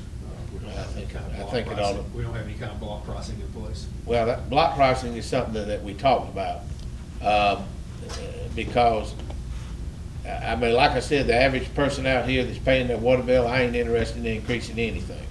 Okay, I'd rather it just stay the same. But we do have abusers of our system, just like we did on, people having their water turned on and off in the same day and within 10 minutes of each other, where you've got to run a guy back and forth and back and forth. And that was costing us $200,000 a year, and we hopefully put something in place that will reduce or fix that. But now we're talking about water increases and the facts are these, we have a revenue shortage, though it's not that great, it is short, and we've got to fix it. You did a great job working this budget up, I'll commend you again, but there are some things that we've got to fix up, and the only place to fix those are, well, you always say, Mr. Mayor, it's either taxes or services, well, one of them's got to give, so, people that are abusing, and I say abusing, I mean, yes, they're free country, but if they want to run a sprinkler 24 hours a day, 7 days a week, it should cost them, okay? So, that I think it ought to be on block where we charge a little bit more if you go over a certain percentage, and, you know, there'd be an increase, but anything up underneath that, the average household, leave it alone. That's JoJo's take on it. How do sprinklers and everything come into account? They are metered, but they do not have a sewage fee attached to it. Pay sewage, only the water side. On the water side. You also have the current utility schedule attached to that as well, so you can see what we're charging. Right now, we're charging $3.09 per 1,000 gallons of for residential and commercial. Same for sewage. And outside of city limits, for residential, it's $4.56 per 1,000 gallons. Same for commercial water. Sewage is a little bit higher, at $4.88 per 1,000 gallons. And as we all know, sewage actually costs more to treat than it does to provide the water. Right. What if we, Able to look at those rates as well for recommendation. Mr. Wade, what if we went with the 8% and then come back and done a study on doing the block and come back in January and look at the block? They give you plenty of time to do a complete study on doing the block, because it can get confusing. Yeah, it can, and Yeah. we do need to do that. We need to make sure what we're doing. Just go ahead and do an 8, and then that's middle of the way. Unless you think it's something, one of y'all, I mean, that's just me. I'm just looking middle. I think it ought, at the 8, and At then least- we do a study on the block to see where we're gonna go from there. And, because I mean, I don't know that information off the top of my head. I don't even think John knows that off the top of his head right this second, what it would be. That would be something he'd have to look at the numbers, whatever. Would we, with doing an 8, would that be suffice? And then, or would we have to come back and go on up to the 10? What would be your recommendation to go, since you're looking at the numbers more than we are? I'm hesitant to request anything higher than an 8. We've seen what's happened in the past, when agencies do not keep up with the cost increase, and you have to levy a 12-15% increase. I think we should start as small as possible, or middle of the road, and then with incremental small increases to keep up with inflation, keep up with operating costs, keep up with those demands that we have. So every 5 to 7 years, like we're sitting here talking right now, we don't have to go up 12-15%. So you think 8 is sufficient then? I would personally say, let's look at 8, let's see what the numbers look like, but we'll continue to explore the block. And then explore it, you'll get a, We'll have a. get them to comparative figure. ratio there, Right. and see. And then we come back in January and revisit it. That's- That sounds good to me. That way we'll know. We'll have a better idea of how much it's gonna produce, so forth. It may or it may not. Or may not, right, okay. Now, does this, I'm gonna ask this, Mr. Mayor. Okay, go ahead. All right. Does this incorporate talking about the tap fees too, or is that gonna have to be a separate discussion? That'll be That's set. totally separate. That's gonna have to be separate, okay. Y'all are so obliged to discuss it, you're welcome to. But Yeah, but we can't do it. Well, I think the tap fee is part of the rate. You know, most people consider all one thing if you want to discuss it. Okay. Y'all gonna make a motion on this 8%? Somebody gonna pass that today? Well, I'm trying to let them finish discussing it. Okay. Yeah, and then ask them, yeah. Well, My question right here is outside the city limits. No more than what we're charging for outside the city limits. Why would anybody ever want to come into the city limits? I mean, when you're sitting there at $1, a little over $1 more, why would anybody want to come into the city limits and pay taxes? What is the benefit? Well, there's rules about that now. You and I talked about it last night, on the phone, that there's, when the state passed this service delivery stuff, one of the things that they negotiated with the counties, that your rate that you charge in unincorporated areas would not be any more than the cost to deliver the service. So most cities at that time had, I'm gonna charge you $1 and all in the city, but $2 out in the county, kind of arbitrary. So you have to be prepared with an engineering study to support that the rate that you're charging for particular customers outside is commensurate with the cost of delivery of the service. I'm sorry. It only costs $1 more to run the infrastructure and provide lift stations. You have to and- run the water farther, so I mean, I got a question about that right there. I mean, it only costs $1, John, when you're talking lift stations and everything to get outside the city limits and provide services and run, only $1? I don't see how it would only cost $1. All of that is extremely expensive. From lift stations to piping to get out there, all that is, I don't see how we can make a revenue off of just $1 more to fund that. Sounds like to me somebody getting away with something. So that brings us to So the do we next have thing. to do engineering? Well, I think you can charge, but you've got to be prepared with an engineer to support your decision if you get challenged. God. Well, I know it costs $250,000 out there at the Kelly Road lift station. Great day. Kelly Road, wasn't that 250? Well, I want to ask something. You've been here along this board longer than me, you and Ms. Vesta. We have a tank and everything in Waynona, Mm-hmm. and it's not in the city. It's in Waynona, but okay. I'm just asking. That blew my mind. Everybody south of Vienna calls it Weeno, not Waynona. Weeno. Thank you for correcting me. Yeah, I'm there, just sir. keeping you straight because you're Vienna. Well, since we got a previous school board member on here, since you opened that can of worms. Yeah, we got that place out there. They pay for it'd it. be nice to sit there and have another access to come off of that road from Rock House to the school system, since all the schools, and that'd give us a way of running sewage down there to be able to develop that, since water's already there, but there's no sewage there. And so, would have been nice. Well, I wasn't there, but That's a good thought. So, but there is no sewage there, or else you'd have to come around from the country club and go around Rock House down the dirt road and loop all the way around, which is over 1.5 miles of sewage to get there. But yes, there's water there. But Okay. that's just some more of Now, these do they- infrastructure issues. Do they pay city rates or do they pay in Outside. outside the city rates? They pay outside. Or do we really? No.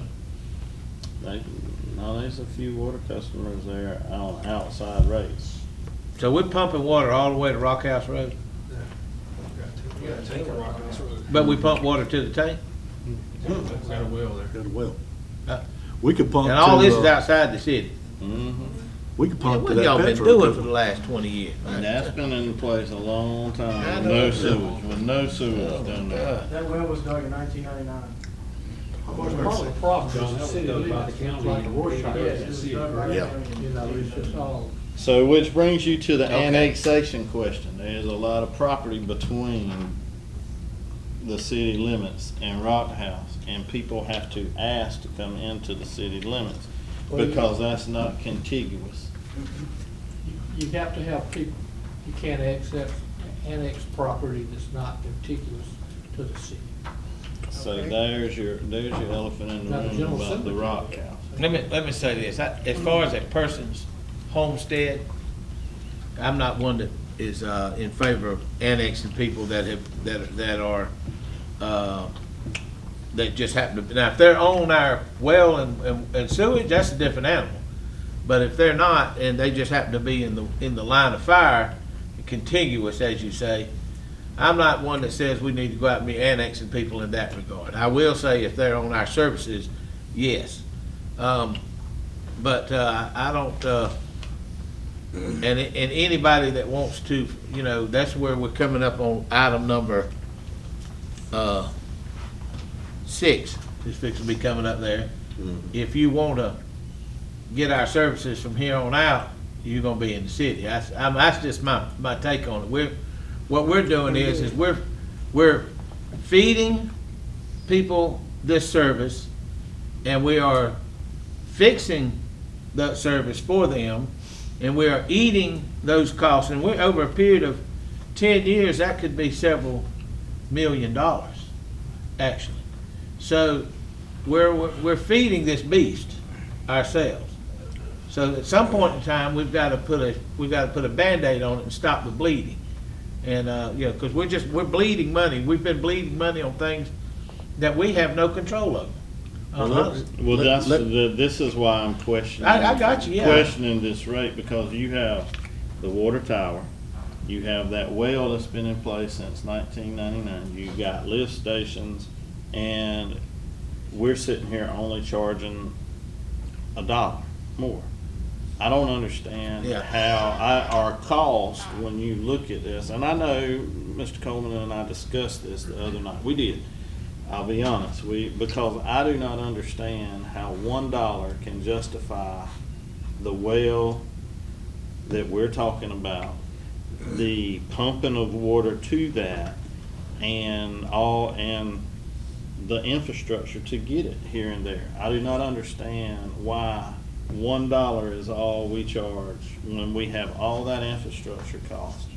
And I'm just questioning whether we just arbitrarily said we'll charge $1 more for this, or is there a infrastructure study for these wells and all this? I don't understand how the dollar. Could we go up 8% and then do a study on the external, the outside, non-residential areas and commercial, to get a good idea of what other areas are doing? Well, listening after Mr. Tommy and I discussed this, I do know about all this infrastructure outside the city limits, and that's why I question. Well, what's your recommendation? I gotta have, according to our city attorney, we gotta have something to back up this rate. If you get challenged. If we get challenged. But a well like what we have and and the infrastructure to get the water there and pump it there cost us, in my opinion, a lot more than $1. Usually the challenges come from the county, whatever. Other places, it happens pretty rarely, but they don't come to the city because they live in the county, and they used to talk to the county commissioners. They say, they raised my water rate by $2 or $4. They go to the county commission then challenges your rate. And then you'd have to have Carter and Sloop, they're the ones doing our work, or whoever our engineer is, to support. And I think it doesn't have to be the same in every neighborhood. Mayor talked about infrastructure in one place, the towers and, tanks that you built. And you would have to have that supported. But I think probably you could charge more than $1, Mr. Mayor, want to put this in a nutshell here. Why don't we go up to 8%? Get our study, get our ducks in order, get them quacking, get the engineer study to see what we need to justify supplying water outside, what it should be. Of course, Georgia Rural Water is supposed to be doing our rate study, is that correct? Yes, sir. Okay. That's all I've seen them do. They may be able to help us with what the rate should be in an unincorporated based upon our infrastructure. The guy that does it is Bill Powell. He was the utilities director over in Brunswick for many years. So why don't we ask him that? Y'all go ahead and pick a rate and do it. And I think your idea is correct. That I believe you could. It seems to me from what you're saying, that it could be more than $1, yes. I just have never understood the dollar. I've never I don't understood understand it it. either. I don't understand it. I don't know why it's there. Well, maybe I'm the not most in, important and thing we're is- in a revenue shortage, Most but important I thing in the don't city want to is- always, It's tradition, that's what Yeah. we've always done. I don't want to focus on one That's what I entity hear. for the revenue when you have outside entities taking advantage of us, in my opinion, and we need to just get revenue from a little bit here, a little bit there without picking at one particular person or one group of people. But the outside the city limits is a problem, is a real problem. There's a lot of infrastructure running outside the city limits, and some of that's on 8th Street that runs to, I mean, so. Well, I want to change the gear just a second and talk about tap fees. Okay? We gotta have that in front of us. That's way out of the line. Way. I happen to have a copy here. And I think y'all have one too. I mean, it's way out. I mean, you're talking a 4-inch meter tap, $27,000. You're talking a 3/4 meter tap, and I think, you want to make a copy of, somebody make a copy of these? And it lay Can on you your bring desk. that to the next, Or I you mean, wanna we do do the next need to meeting? address that. But I knocked it down 2/3, just so we'll know, when I can throw it into the people. I took and, divided that by 2/3, okay? And just using a 3/4, $29.79, that's what it costs for somebody to put in a 3/4 tap on their house. I knocked it down to $993, knocked it down 2/3. That is still higher than some of the areas around it that we're connecting to. And that might be a holdup on why we're not getting building in here. I mean, you get down here to 4-inch meter tap, $27,000, yeah, they multimillionaires are building them buildings. They're gonna look at that. And I knocked it down, that's still almost $10,000 for 4-inch. And you can't tell me it costs $10,000 to go put in a meter, 4-inch meter. So It's this high, is, so but it's this not has bad. been addressed, it's an ordinance form that it goes up 10% a year. That needs to be So- stopped. So that right there. As a matter of fact, I have a that's an resolution. Ordinance form, so that's been going up 10% a year for a long time without being addressed, which I've, And Mr. Mayor? well, I brought that before us before. I happen to have a resolution that stops that, okay, and reduces it. Now, we can go ahead and put this on the next first August meeting, I guess, and really discuss it, or we can discuss it today and get this in front of y'all while we're talking on and come back to it. I do think we need to discuss tap fees. I don't think we're prepared today, Okay. but that needs to be discussed soon. It's extremely out of line. It's truly out of line. So Well, yeah. let's address the rates right now. the I water think, rate. Mr. Mayor, that, what, city manager brought before us here, the 8%, I think we need to go with his recommendation on that. Okay. And then that we will look, Is the 8% gonna be across all of it, or are you doing something different on the outside?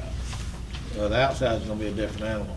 Yeah, I'm not satisfied with that, not at all. We just do do a 8% and then come back and do a study. We're gonna do this block study, and then we'll worry about what's outside too. Okay, Yeah, so along address with it. outside later. Well, it's gonna be across the It's board, gonna be 8%. across the board 8%, right? 8% across the board, but we're gonna do the block study too. We'll come back at that in January. Correct? As far as Okay. the block study. The block study, but we could go ahead and get the. We can do the 8% engineer. now. We don't Yeah. need the money in January. We need it now. Well, Yes, we ain't gonna get that much. It's not Well, I'm just saying. it's gonna keep us even. Every little dollar counts. It might not keep us even. What And now I'm this what I'm ain't gonna- asking, I'm trying to clarify your motion. All right, did you make one? His motion is that 8% go along with the city manager's recommendation of 8%. Across the board. 8% across the board, yeah. Across the board. Okay. then And we if come my back. understanding is that's at 5,000 gallons, so somebody that's retired like her will never see that. That'll never affect, somebody retired like her, single living in a house. Right. Okay, that, unless you just out there pouring water in your yard. Okay. So you got a splash pad out there front. That's the whole purpose. We don't wanna hurt, you know, people's on fixed income and so forth, so we don't need to be doing I think that 8% is per thousand. That's, yeah, 5,000 just the benchmark we use for the. Yeah, so it's per thousand, It's so. not saying anyone under 5,000 will not see this increase. It will be 8% per 1,000 gallons, so. Okay, yeah. $3.09 times 8%. Times 8%. Gotcha. Okay, Alright. I just wanted to clarify that, that is per thousand, not per 5,000. That was, that 5,000 just as a benchmark for based on. Well, ain't nobody throwing 5,000 gallons out there. I mean, there are some, but we ain't. I mean, me and my wife, she washes clothes and dishes and all that 8 days a week, and I mean, there ain't no, I bet we don't use 2,500 gallons, so. He meant to say his wife does it. Okay. I All watch. right, so there's a motion for a 8% across the board water rate increase. Is there a second? Second. Okay, got a motion and a second. All in favor? Aye. Okay, motion approved. All right. Gas. Oh, gas, oh, gas. All right, gas was a little bit hard to calculate simply because it seems like every city sells in different ways. It'll help wholesale or flex rate, gas authority. So we have an $11 a month availability fee. I should have numbered these pages, but it's next, I believe it's next to the last page in the report. Okay.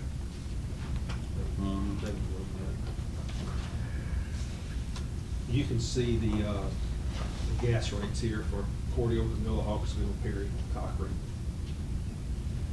Comparatively, Cordele and Hawkinsville are probably about the closest as far as fixed fee and operational comparisons.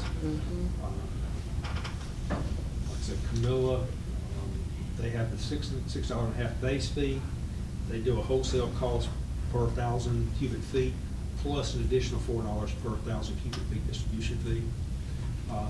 Perry has the $5.38 base fee, plus an additional 48.46 cents per cubic foot distribution charge. And Cochrane has a $7.50 base rate, but their rate is actually unclear. The recommendation is to a moderate increase on the accessibility fee, such as 50 cents, going from $11 to $11.50 per month.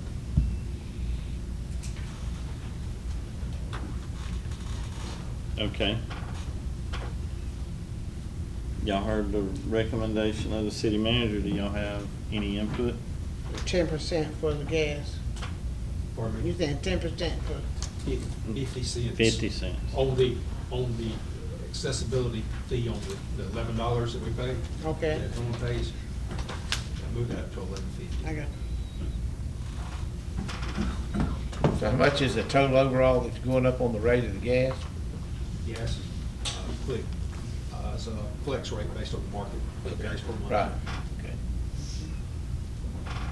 But we're gonna keep up, we're gonna keep up with the flex? We're gonna keep up with the flex now. We're gonna keep up with the flex, okay.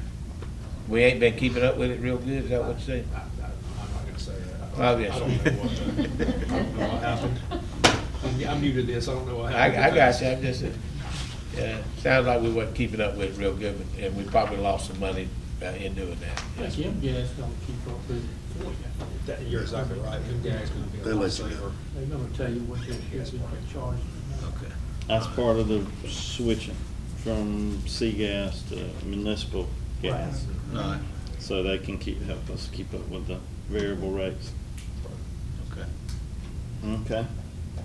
All right, is there a motion for the 50-cent increase as recommended by the interim city manager? So moved. Second. Okay, got a motion and a second. All in favor? Aye. Okay, motion approved. Okay, agenda item number 6, discussion. Consider an ordinance requiring that any property requesting municipal utility service be annexed into the city limits as a condition of receiving those services. Mr. Mayor, I have a question. I have a concern about this one. Because what if the property is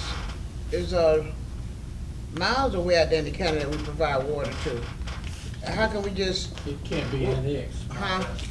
It could not be annexed if it's not They contiguous. gotta be adjacent to the city property.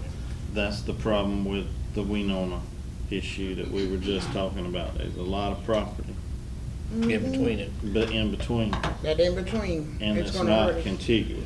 That's the, Right, now, when we're talking, it's a new business, we're not talking about annexing the ones that's out here. Now, we're talking about any new business that comes in. I Now, understand. anything, we'll take Waydona down there, for example, if they were just getting here, we said, well, we can't annex them, you know, so we provide them with a service, and it has to be voted on by the commission. That way, the commission knows that if the county runs out here and says, hey, we can get you water from the city, okay, without us knowing about it, and them being told after the fact, okay? You Something mean to- along that line. You mean to tell me we got a new business out here on 41 North near the Doolin County line, that they want to be annexed to the city? No. This commission, they'll bring it to the commission, the planning commission, it'll go through the procedures, Mhm. and then it'll come to us, and we'll vote on it, and say, okay, we agree, not to annex, but provide them water. That gives us more control, instead of just saying, I'm gonna take a good example, would be ADS out there. Mhm. Great. Right now, half of them's in the city, half of them's in the county. But we're tied on the city side, supplying water to the county side. So now how do you charge them? Because you got half the company in the city, half's in the county, but the majority of water is probably being used over on the county side. So, but you still, so there should have been a meter base if they wasn't coming into the city. You follow me? So with them, like they joined up, to get that water over there, they'd had to annex into us. But Which the would have been annexation- logical. But the That would- annexation is in the county, but the original building's in the city, am I right? No, the whole, yeah, yes, correct. The original's in the city, the annexation's in the county. But they joined the water from the city side to the county, okay? So they should have, when we said, in my opinion, when they said, we're building this in the county, whatever, well, to get your water over there, you're gonna have to annex the rest of it into the city. You follow me? That way, now you know what you're doing. That could be done. Most cities, if somebody says, I want water, and they're in the county, the next question, well, you agree to be annexed into the city? And I don't, apparently we haven't done that always, but that's how it should be done, I think. And then if you can annex it, you do. If not, then the commission will have to make a decision whether you give them water anyway. I've never seen anybody that already got water that agreed to be annexed into a city. Right. They're just not gonna do it. if they've already got the If they've already service. got the service, they're not gonna do it. Now, the General Assembly, put the onus on them to annex anybody anywhere. In other words, they could create an island in Winona, that the city of Cordele are not gonna do it, but they could. But the methods that you have to annex require some agreement generally by the property owner. There are 2 or 3 methods to do it. There's another thing too, Mayor, y'all can't deliver service in another jurisdiction without a contract. So, the county has to agree if we're gonna deliver water in the county. Apparently doesn't look like there's ever been a contract. I've never seen it if there is. To agree, likewise, if the county provides a contract and the city does services here, then you have to agree to it too. But nonetheless, that's how it ought to work, I think. And if somebody wants water that's out in the county, they ought to be asked, number one, can you annex? If they don't, that has to come in 2 different ways. You have to approve the annexation anyway, right? And number 2, if they're not, then you'll have to approve delivery of water in the Winona area or wherever. So that's how it probably ought to work. Miss Mary, Yes. we cannot apply for infrastructure grants for the city when the property is not in the city limits. Namely, if we were gonna apply for infrastructure grants to expand the city water, We can't do that when the property in question is currently in the county. That's correct. That's correct. It has, Well, that's a whole nother reason for Well, doing what we talk about, right I there. hear you, but I know of places that have had CDBG grants and the water system extended into the unincorporated area. there's a large amount of people that are willing to come into the city. Yeah. But the infrastructure has to be, they're not wanting to They're pay not- they city won't come if tax. you give them water first. Right, they'll say they'll come into the city limits if we somehow don't charge them taxes until we get infrastructure in Can't front. do that, no. And you can't do that. This is a double-edged sword. Yeah, usually the people are gonna be annexed or new developments. Some developer's gonna build a subdivision somewhere, and I want water because it's a lot cheaper for me. The lots are smaller, you know, this is complicated because it has to do with the Department of Health and property perking and how close the septic tank is to the water line. If there's no public water system, the property is a lot bigger. And they can't make enough money because they can't build as many houses. So, it's really, probably seems to me, it's something y'all would need to consider for each particular development. But first question is, can you come into the city? Then you'll have to decide whether you're gonna do it at all or not. And people wanna know why Cordele don't grow, this is it. Well- This is your reason why Cordele cannot grow, because we can't run infrastructure to people that need it, because you have people in between there that don't wanna come into the city limits. So it can't be run contiguous. Then therefore, we can't apply for grants. If we were to pass this ordinance right now, we would open ourselves up for tremendous lawsuit. Probably so. Two. So this would open us up, so our current system, the way we have it, where the commission would decide whether or not we would run the water or the infrastructure. And then the entity, we could require them to pay for all of it. Yes.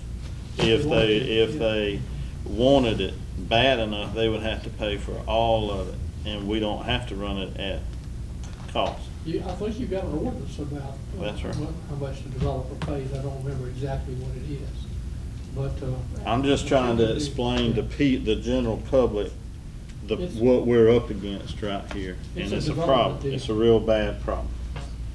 The other side of that coin, which has come up a time or two, about, you cannot be required to run water in the county either. You know, if somebody wants water in the county, but don't wanna come in, we say, thank you very much, but, you know, we're not running water to you, or sewer. You know, you can't be required, because there's no contract with the county to do that, to my knowledge. Okay. That has come up. All right. Okay, is there any other discussion on number 6? I did prepare a resolution. Do you want David to bring that to you, or David, I'd refine it any, or what do you want? Or you want, pretty much did what I just told you we ought to do. Or you want to let it, most people don't have any ordinance or resolution. That's just the way they do it, you know. When they come to ask for the city for water, I said, okay, we'd like you to be in the city of Cordele or Barwick or Thomasville or wherever it is. I think we discussed it, don't y'all? Are y'all good? Good. Okay.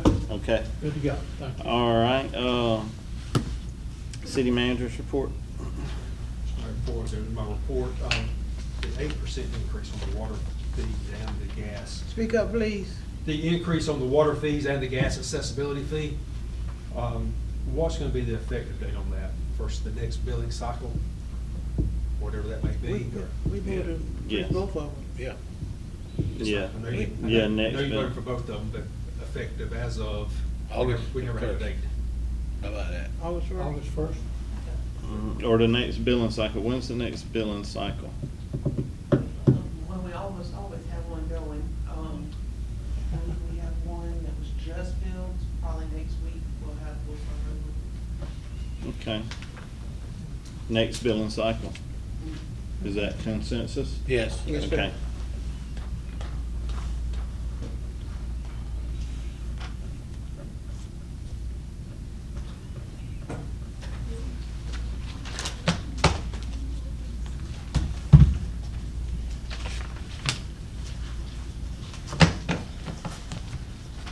All right, good afternoon, everyone.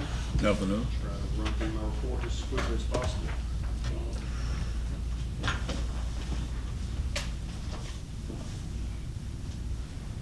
Just as a reminder, the anniversary of Aisha Pickens' disappearance has just passed, so we're always putting the forethought. So anyone out there that has any information about Naisha or her whereabouts, we're encouraging you to use the Send app using keywords Naisha or Cordele missing person, or then call the tip line at 1-800-597-8477. You can contact the Cordele Police Department as well, or any of our surrounding law enforcement agencies. As we heard Chief Hicks in his report, we have 68 cats, 38 dogs in the animal shelter. So every week we try to have a pet of the week and spotlight that pet. And as you can see here, we have Ira, I assume that's the name. So we're highly encouraging anyone out there looking for a new member of their family, if they're looking for a cat or a dog, before you go to a breeder, before you go to a pet store, please take a look at the Cordele Animal Shelter. And you can do so by visiting in person, going to the City of Cordele's website at cordelega.gov, or calling the animal shelter at 229-947-5306. We've wrapped up another Watermelon Festival. This was our 77th annual festival, if I'm not mistaken. It's one of the longest running events in the state. Some of the events pictured here are Reading with the Queens, the 4-H dog show, along with the parade, and our marching band here at the Watermelon Parade. We had a great turnout for that event. The community of Cordele, located at 205 East 13th Avenue, they're hosting a Sunday arcade event. They're going to be open every Sunday from 1 p.m. to 6 p.m. to give children in the community a good, safe place to come out and to play video games, play board games, gaming systems. So again, this is free. They're encouraging to bring the kids out and play every Sunday from 1 p.m. to 6 p.m. and that's at the community of Cordele at 205 East 13th Avenue. And if you have any questions, you can contact them at 229-401-8122. Empowerment Pathways Youth Build, they are still accepting applications. We have highlighted this in the past couple of times. Just want to emphasize this is an excellent opportunity for someone to earn their GED and to learn a skilled trade. So if you're interested in that program, you can contact Marissa Wedges. She is the program director, and her number is 229-276-1580. Along with that is the Bridging the Gap Educational Services Summer Academy. It's in its final weeks of that. It was an 8-week program. But still, anyone who is interested in participating and participate in a variety of exciting topics and events, they're encouraged to contact BGES at 1-706-623-3864. The morning Chris Ministerial Alliance meeting is being held in the evening this time. This will be via Zoom, if I'm not mistaken, Rick, is that correct? And that will be held on July the 9th at 6:30 p.m. So we highly encourage anyone who wants to visit that site to tune into Zoom for the Chris Ministerial Alliance meeting. A Memorial Blood Drive memorizing Deputy Ty Brown will be held on Friday, July the 17th, 2026. As we know, Deputy Brown was killed on the line of duty. This blood drive is being held at the Crisp County Sheriff's Department on Friday, July 17th from 11 a.m. to 5 p.m. And anyone participating will receive a free wellness check, a T-shirt, along with a $25 e-gift card. So to attend, you can go to the oneblood.org website. Visit oneblood.org/Ty, that's TYEE, or you can call 1-888-936-6283. as we've discussed, we do have some utility fee changes that came into effect July the 1st. We just want to remind the citizens out there that there is a 10% penalty with a $5 minimum that will be added if payment is not received within 5 days after the due date. There is a disconnection fee now. If the balance, including the 10% penalty, is not paid within 20 days after the due date, service will be disconnected, and an additional $25 fee will be charged. And then an additional the reconnection fee, the additional $25 fee must be paid before services can be reconnected.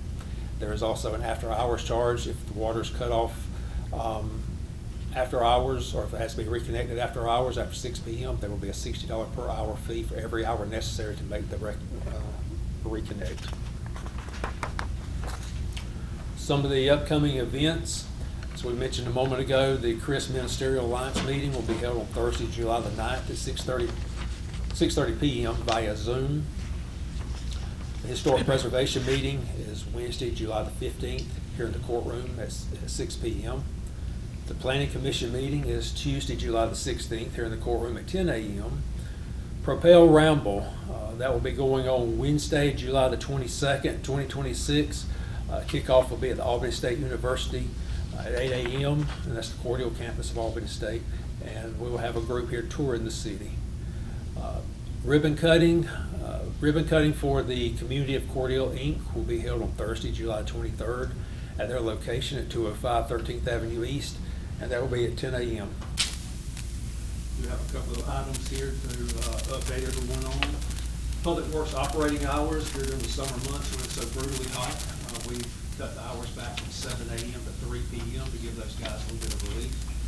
The dumpster location will also be observing those same hours, so Monday through Friday, 7 a.m. to 3 p.m. it will be open. Saturday from 8 a.m. until noon it will be open. And I do have one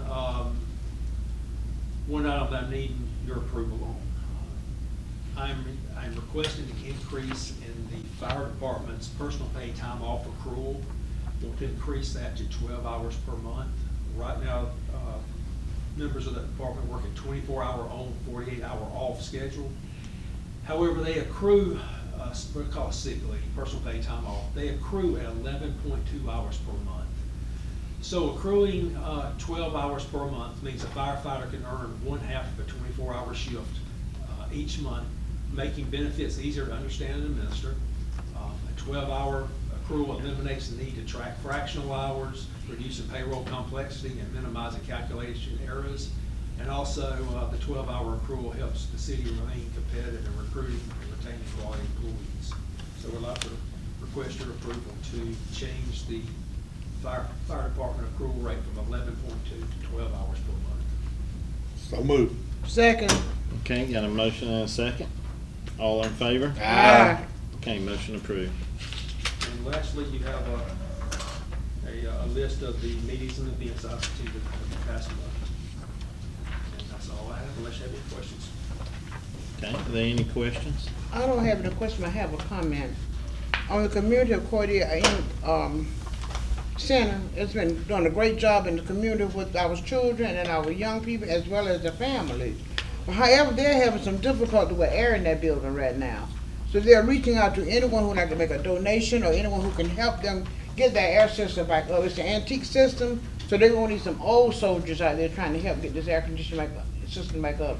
If there's anything we as the city can do to enlighten them, we need to get together and visit with them and see what we can do to encourage them, or either to offer nothing, but a personal donation. They really need some help. And I like the institution. I mean, I've been there a couple of times and I need to go back, but I sort of like it. I like the arcades too. Okay, I'm not a kid. Okay. Is there anything else? I want to offer a compliment to Mr. Wade. When we nominated you for this position, I'm going to be honest with you, I was sort of like, he's a human resources guy, sort of skeptical, but you formed this team up out here, and y'all have worked real tremendously on this budget. You're running your little departments, and I'm just amazed that it's came together so well under your leadership, and I thank you for that. It makes it easier on the community and us. I would appreciate them to take the accolades for that. You had a great group of people working with you before I ever came along. They do an awesome job. They've just been given the opportunity to do so now. That's it. You have a fine group working for you. Well, I'm gonna go along with him. You my hoss, I'm gonna ride with you. Thank you, David, we appreciate it. Okay, city attorney's report? Mayor, I'd like to brief executive session for litigation. There may be something some other commissioner would like to include in that motion. Employee relation, yes, for litigation and employee relation. Personnel. Personnel.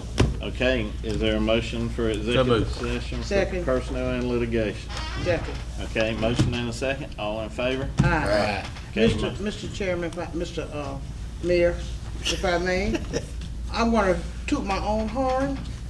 You were, if you wait, I'm gonna do that too. I received the certificate of dedication at the Georgia Municipal Association. And it was Commissioner, alignment Commissioner. Sir, Just wait. I'm gonna go put it right here. They hear the pep meeting. But they gonna hear it. You wait. I got a seniority and I can talk, okay? I ain't the mayor, and you are not the mayor, okay? The mayor told me I can speak, right? That's right. All right, then, let me finish it up. And I encourage you all to reach the achievement, go to class and reach the same achievements then. But I am proud to represent Cordele and Chris County. Yours truly, Vestibule Shepherd, City Pro Tem. Let's go. I'm gonna add to this right here.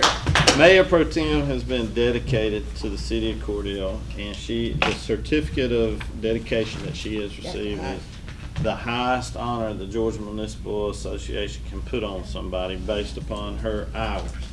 And she has dedicated herself, been very adamant about getting that certificate since she made that mention to me when we came on this commission together. I'll be honest, it's not as big of an accolade for me, but it was very important to her, and I respect her dedication. But I will not be joining the 400 Club. I'm not gonna get that many hours. Yeah, but I'm very proud The only of Mayor person Pro in Tem. the city of Cordele with the history of this award is Miss Barchi. She dedicated herself. Thank you for all your dedication.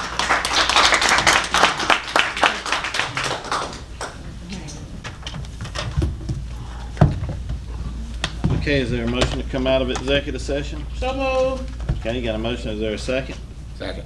All in favor? Aye. Okay, motion approved. At this time, is there any other actions? Okay, if not, I'll entertain a motion to adjourn. So move. Second. Motion and a second, all in favor? Aye. Meeting adjourned.